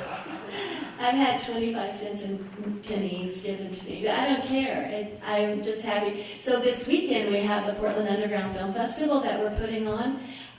It's something that the Clinton Street Theater hosts, and Roger, my husband, is the driving force of that, really. But we've taken in hundreds of submissions, and we're going to be showing 100 different short films, one feature-length film in 14 different blocks. And they come from 14 different countries. And it's a lot of experimental stuff, so it's kind of really cool and woo-woo-y, some of it. And there's some stuff that's kind of political. There's horrors, sci-fi, documentary shorts, all kinds of really great stuff. And it's just amazing. We like to, I really love to support independent filmmakers. It's almost impossible to have your work seen on a screen, and I really think that's where it's meant to be seen. So it's fun. It's exciting to be able to provide a place for young filmmakers, emerging filmmakers, older filmmakers, anyone who's just has an idea and put it together. I mean, it's not always perfect. It's not polished. It's not Hollywood, but it has a kind of heart and rawness that is, I think, a lot more interesting. It's not the same old stuff you see. There's no just, right? It's not just that. It's, So you're bringing all sorts of new and experimental things to the theater, and yet this theater happens to be one of the longest running theaters for the Rocky Horror Picture Show, having played that show once a week, every week since it came out. Is that correct? Well, not exactly. So the movie came out in 1975. And the first time I played at the Clinton was probably that year or the following year.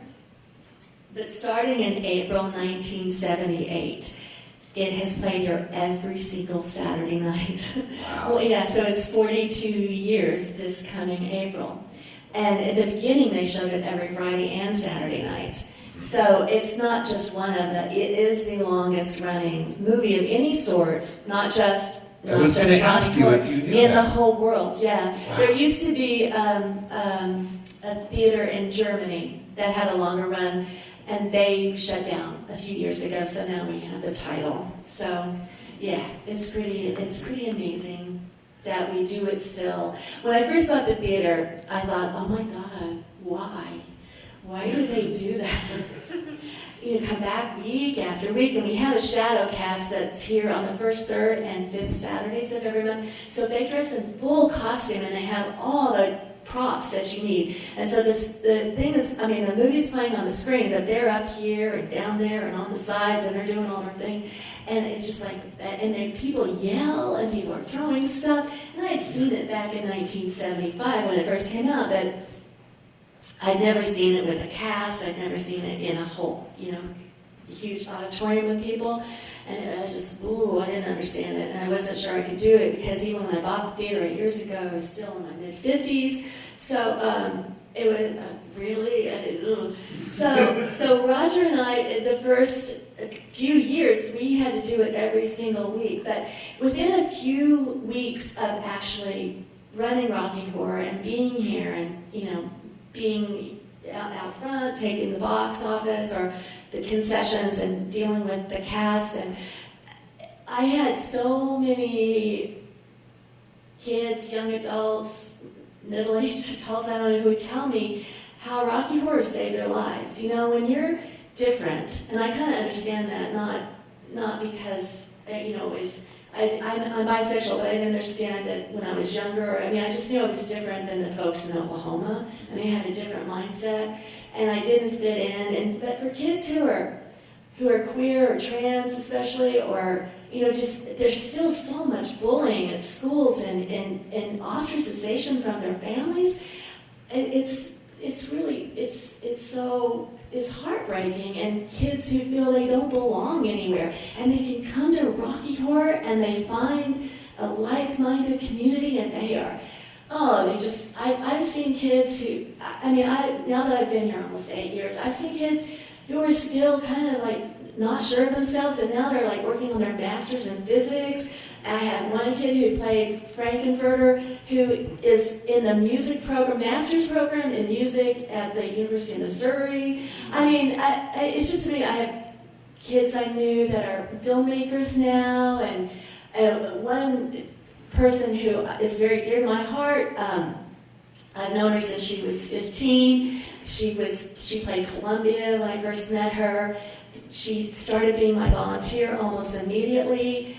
And now she runs her own drag show every month, and it's just absolutely incredible. I mean, so I just give her a little plug. Actually, yeah, Violet Hex with Killer Queen. That's right. So I've seen how much Rocky can change lives. I mean, it's not the movie. It's just the ability to be yourself. You know, if you need to wear, you know, fishnet stockings for a few months, you know, to feel comfortable in your own skin, great. This is a place you can do it.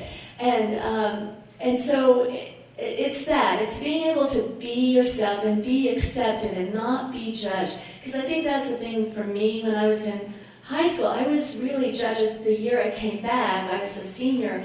But I was completely ostracized also. I mean, my best friend on the first day I came home was like, well, I'm sorry, I really can't hang out with you because you know, I'm this, I'm like the editor of the paper, and I'm, I've got all this stuff, and it's just like, you're not okay, you know. Or I went to church the first time, it's, oh, Lord, please, we're so grateful that our, lost sister is back, and please help her find the right way, So that kind of judgment I had on me then, and I can see how, it's just hard when you're judged and found not worthy.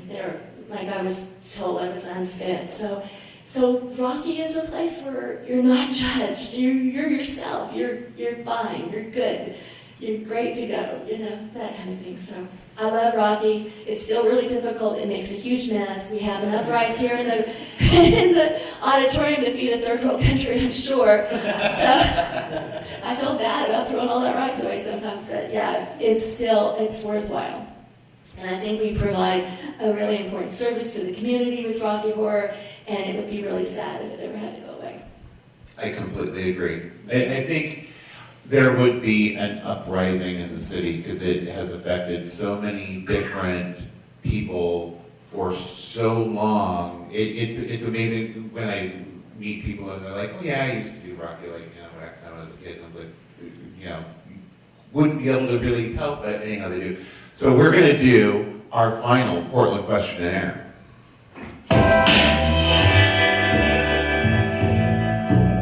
So Lani Jo, are you ready for tonight's final Yes, Portland I questionnaire? am. What's your favorite smell in Portland? I love the smell of Daphne, the plant Daphne, and Oh, I thought it was just going to be one of your friends, Daphne. Also, jasmine would be a second up for that. I love flowers, and probably there's a particular kind of rose that's called the Jude the Obscure rose, which is the sweetest rose I've ever smelled. So, I love the flowers in Portland, and I love just taking walks in my neighborhood and just having it come over.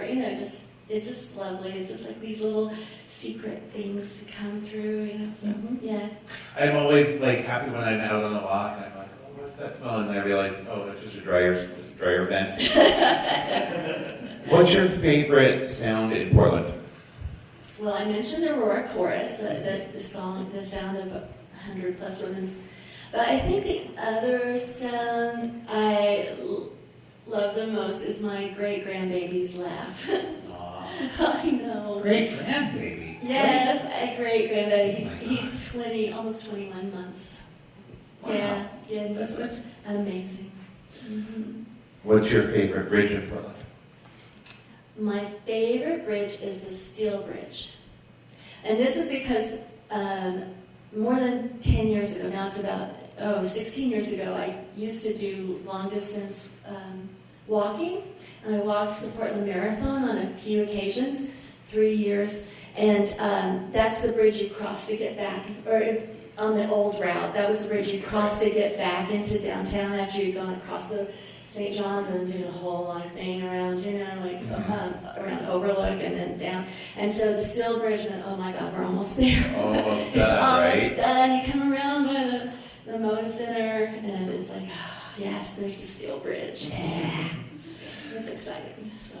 What famous Portlandian would you most like to meet? Alive or dead? Either one. Well, if it's dead person, it would be Abigail Scott Dunaway. Yeah. So she's not very well known, but I really admire her. Her brother got stuff named after him, like Mount Scott. But she was a suffragette and she was a journalist. And Oregon actually had women's suffrage way before other places, before the 1919 thing. So she was very instrumental in that. And even though her brother was very against women's suffrage. Your brother was a real jerk. Yeah. Actually recently vandalized a statue of him on top of Mount Tabor that Charmian and I saw. If you do want to remember Abigail Scott Dunaway, a great place to go spend a little bit of time is Dunaway Park over off of Southwest Arbor. Lots of rhododendrons that are planted there, and lots of memorial plaques for her. If I were going to talk to a live Portlandian, I think I would talk to Ambassador Sondland and say, what the fuck? Oh my God. I would just like to have a question, what was going on in your mind? First of all, when you supported the jerk, and then, I just, wouldn't it be interesting just to sit down and have a heart-to-heart, try to figure out what was going on there. Okay. Far more patience than I would have if I were to meet up with him. I wouldn't say very much, I don't think. Where is your most likely weekend brunch? I really like Bar Carlo on Foster Avenue. Bar Carlo? Has anybody been there? It's really good. Yeah, well, the thing about it is their food's amazing and it's never crowded. Perfect. Yeah, exactly. That's exactly. You don't have to stand online for 3 hours to get in. And the food's just as great, but nobody knows about it. So, maybe I shouldn't have said anything. All of these people are going to be packing it this coming weekend. A really nice little place, yeah. If you could rename any Portland street, which street for whom? I would rename Gleason Street. First of all, we don't pronounce it correctly. From what I understand, it's supposed to be glisten, rhyme with listen. The guy came from Ireland in the 1830s or something, right? But I would name it for James Chassie, the alien boy. James Chassie Avenue. He was the young man that was killed by police and on Gleason Avenue, and he was mentally ill, and they thought he looked suspicious. There's a really good documentary about him called Alien Boy. It was done by Brian Lindstrom, who's the husband of Cheryl Strayed. You mentioned her earlier, and anyway, they on the ground, and he had like 10 broken ribs and a clavicle, and they just hauled him off when they got him to the police. And he hadn't done anything wrong. He just was there, not looking normal. But he had an apartment. He had family who loved him, and he went to Metropolitan Learning Center, which is also on Gleason. And so that section should be named after him, James Chassie Avenue. But yeah, and when he got to the jail, the nurse wouldn't take him because he was hurt so badly, and so he died en route to the hospital. It's a terrible, it's a really great documentary, and I think everyone in Portland should see it. Though it's very painful because they had shots of him in from the cameras in the jail, and how much of pain he was in. It's terrible that we do that to mentally ill people. We do that all the time. And having been mentally ill and having had spin outs, it's like there, but for the grace of God, right? I don't believe in God, but yeah, that could be me. You're like, oh, that could be that could be right. me, just spinning out, and he wasn't even. He was just like, he looked suspicious or something, I'm not sure, but that's what I would do. Sorry, that was kind of a downer. If you were a tree,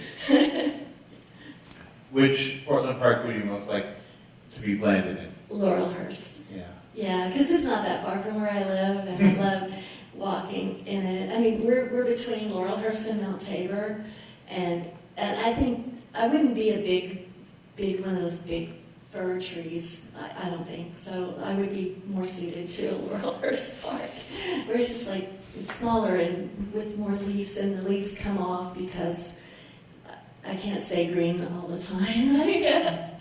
There's a beautiful lake. Yeah, there's a lake, and they have ducks. Yeah. And the kids. I just got everything. Laurelhurst has everything. I love the people playing basketball, and then they've got the swings and the kids, and then they have that little place where people can take dance lessons and stuff, and I don't know, lovely little trails. I love Laurelhurst Park. It's always just packed with people and yeah, it's just bustling. Yeah, it's always bustling. Yeah. Mm-hmm. Well, that's our show. Everyone, Lani Jo Leigh. And please give it up for all of our guests. D. Martin Austin, Jenna Vesper, The Reformers, my co-host Christian Burke. And that is My Real Portland 3.0, everyone. Good night. It's always been home, I've always been here, I've always got time for one more beer, so pick up a beer and pull up a chair and strike up the band. It's My Real